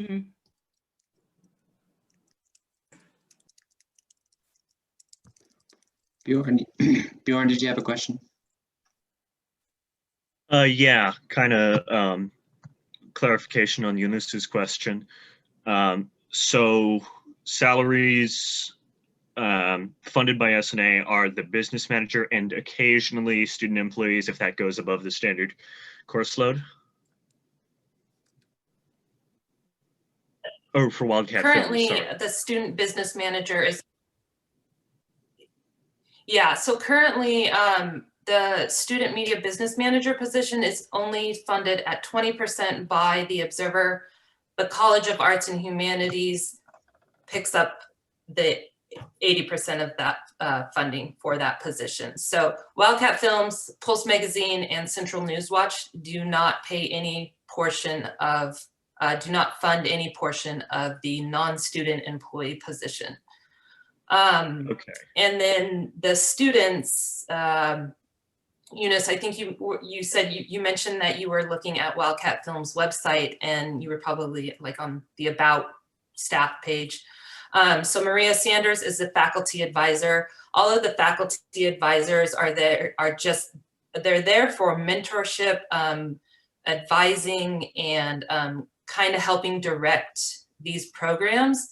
But I'd like to reiterate that all of these are student produced and student led. The content is 100% student driven. Students are deciding what to report on, who to report. They are the ones conducting the interviews.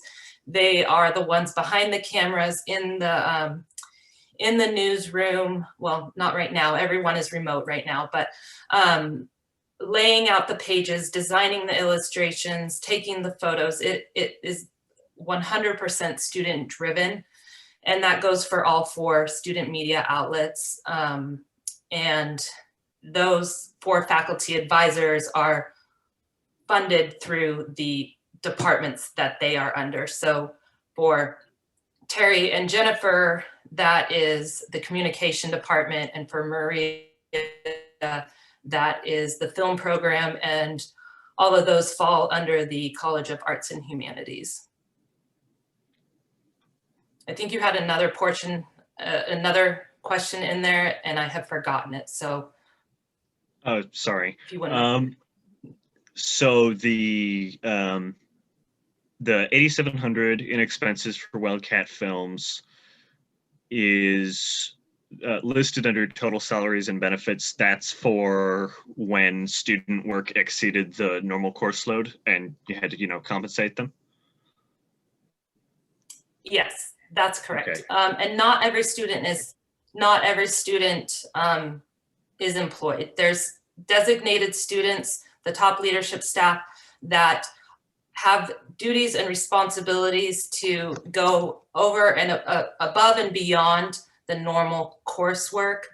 In Wildcat Films instance, just the nature of the restrictions of COVID, it didn't really allow much of an opportunity for these last couple quarters to really be on site and producing videos. So that's kind of what Maria was referring to when she mentioned that we didn't have student employment wages this quarter.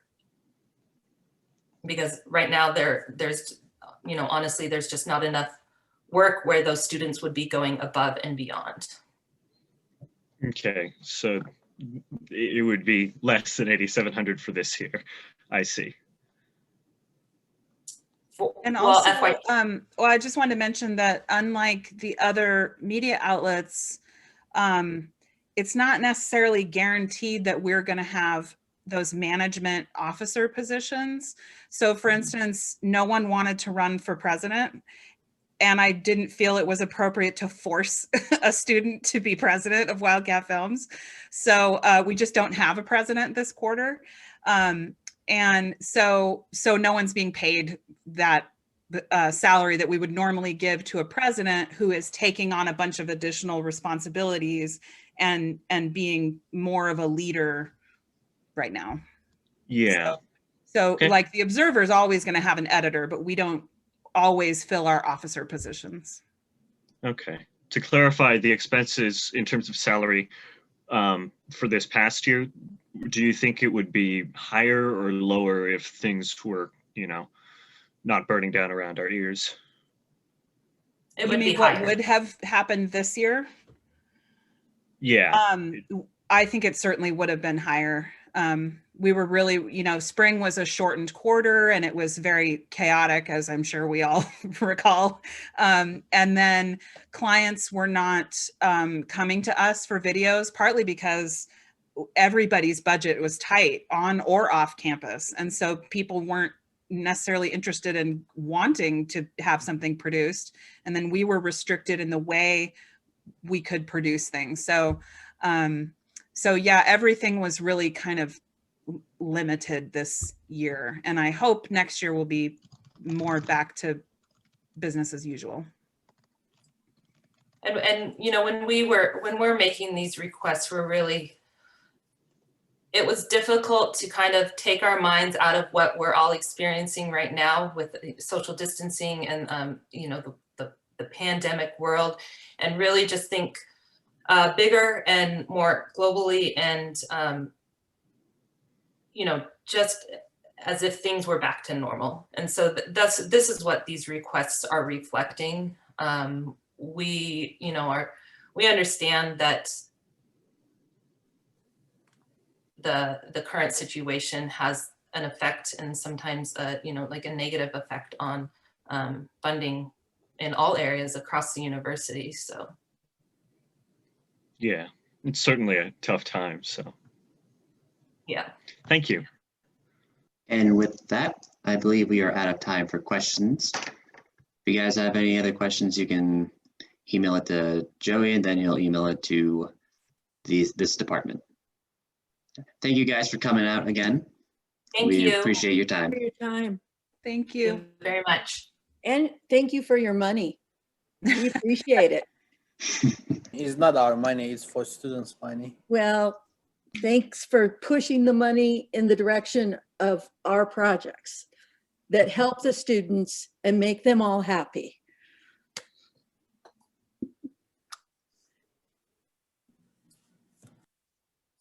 All right, so moving forward, do we have any old business?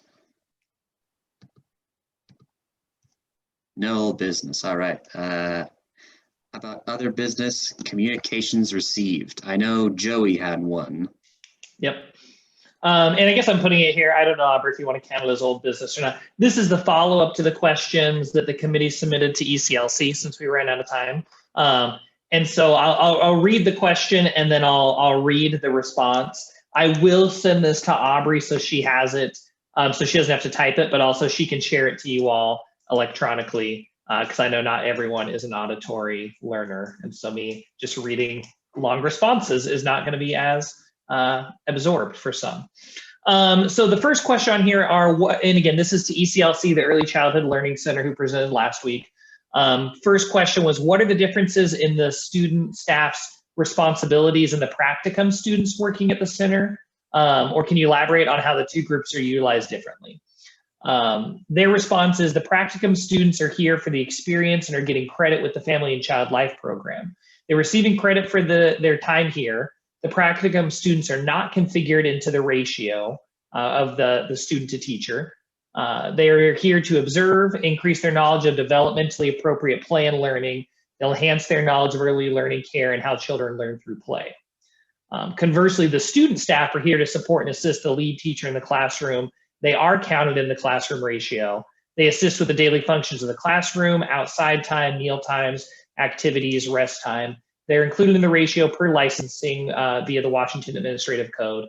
And they implement creative curriculum in the classroom working at either site. We implement creative curriculum at Rainbow Center, which is infants and toddlers, and at Early Childhood Learning Center, ages 2 to 12. The next question on here is, how would a 15% reduction impact your service and programming? And they give a very long answer on here, which is great. The reduction would impact us greatly. We're proud to run a quality early learning program at CWU. We say children are central. All parents need a safe environment that their child can attend and grow and learn. We have qualified staff in each room with degrees, and majority of them attending CWU to attain their degree. It would be hard to manage with a reduction, and we really need to serve the student parent population for them to get their degree, attend classes and work groups, and be at ease while their own child is growing and learning at an early learning center. It would reduce the services that we offer and also affect our ratios. We're required by Department of Children, Youth, and Families to follow a certain ratio child to teacher in each age range classroom. This would limit us on the number of student staff to hire and could potentially have to turn away student parents who need childcare. A 15% reduction would also hinder the students in the education program and family and child life programs to progress academically and attain the internship and practicums they need to complete their degree. Additionally, a decrease in funding would force us to raise the rates for students, which have not increased since 2014. Likely the increase would be 5 to 10%, depending on the demand that ECLC sees. An increase to student childcare costs has the potential to affect a student parent's ability to acquire a needed education, as they may be forced to make financial decisions based on the cost of childcare and may affect access to programs. The next question, approximately how many student parents and how many faculty staff are served annually?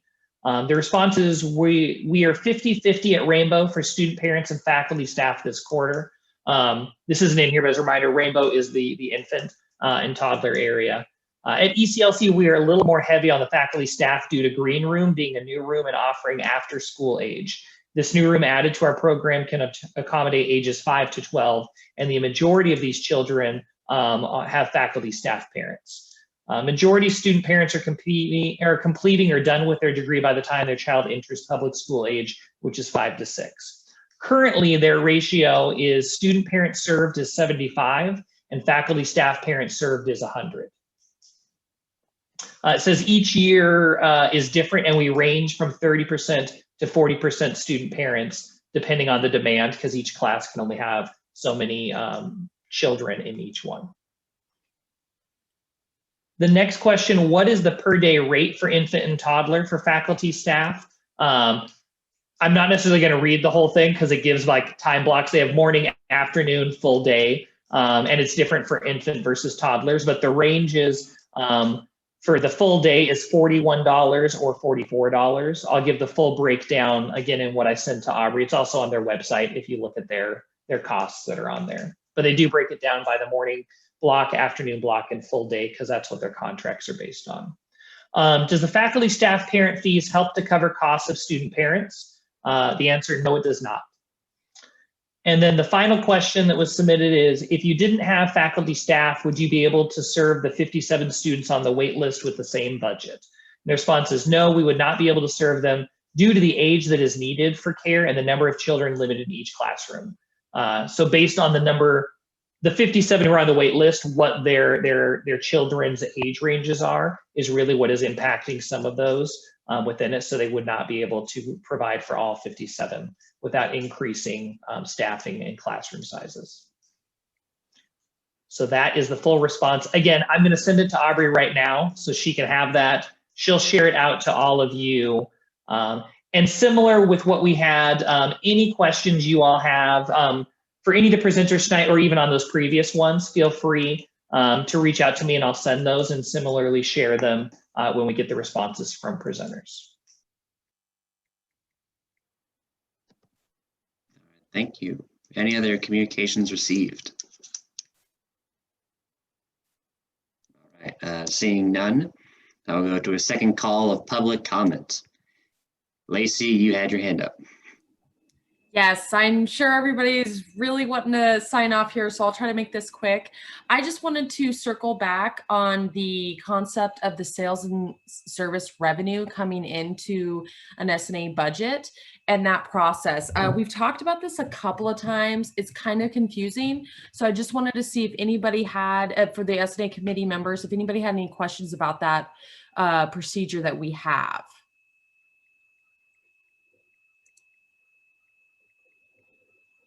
Well, I'll just go over it. Oh, Bjorn, yes. So an organization has their sales and services money and they have their S&A money and they burn through the S&A money first and then they're left with their sales and services money? Correct. And it's actually by 4 years of, so it's 4 total years. So it's not just each year. So in most scenarios, the S&A allocation doesn't necessarily cover all of the expenses. And so then that area will then earn money in various ways. And when that other self-support revenue is earned, if there's any extra left at the end of the funding cycle, that department actually gets to keep it. Can I ask a question here? When you say department, do you literally mean department? So, well, I mean that whatever the organization is. I mean the program. So it can be multiple programs. So when we talk about it, it's not like necessarily the department that we would consider as staff and faculty. Right. All right. So basically what you're saying, so like in the case of the media services people that we saw today, they had, you know, tens of thousands of dollars that were rolling over every year that they weren't, they were basically saving because they weren't spending all of the money because they went through the allocation, but then they didn't spend all of the money that earned from their own revenues. And so they were saving that as kind of, you know, in there. And so that's what you mean about saving. Yes. And so it's even more complicated too, is like, we'll use student media as an example. If the Observer has savings that they get to keep, they actually cannot have those savings help support Wildcat Films or Central News Watch. It actually ties directly to that S&A base allocation. And it's even a little bit more complicated. Even if they do keep those funds and roll over to the next year, it actually has to help support that specific program for that specific intent. And if they were to choose to change that intent, that would have to be voted on and approved by the committee, which in some cases it has happened, not specifically with student media, but in other departments or program areas. They have come and said, hey, can we use this to support this new initiative or program that they're looking for?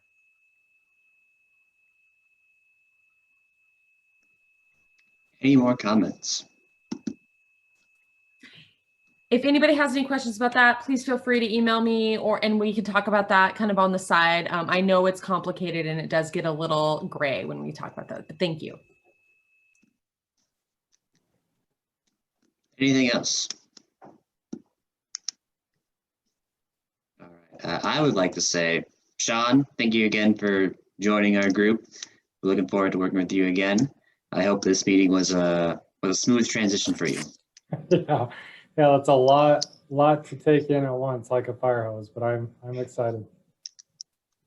Thank you. Of course. I saw a comment maybe one day. All right. With that, I would like to entertain a motion to adjourn today's meeting. I see Eunice's hand up. Do I see a second? Seconded by Bjorn. Have a good night, everybody. It's 11 p.m. here. I am going to sleep. Have a good night. I appreciate you hanging with us, Eunice. I know on the time zone change. I am lucky that I am not in Turkey. True, very true. If I was in Turkey, I would not even be in this committee. Hey, thank you so much, everybody. Take care. Be safe. Thank you all. Have a great week. Have a nice night, guys.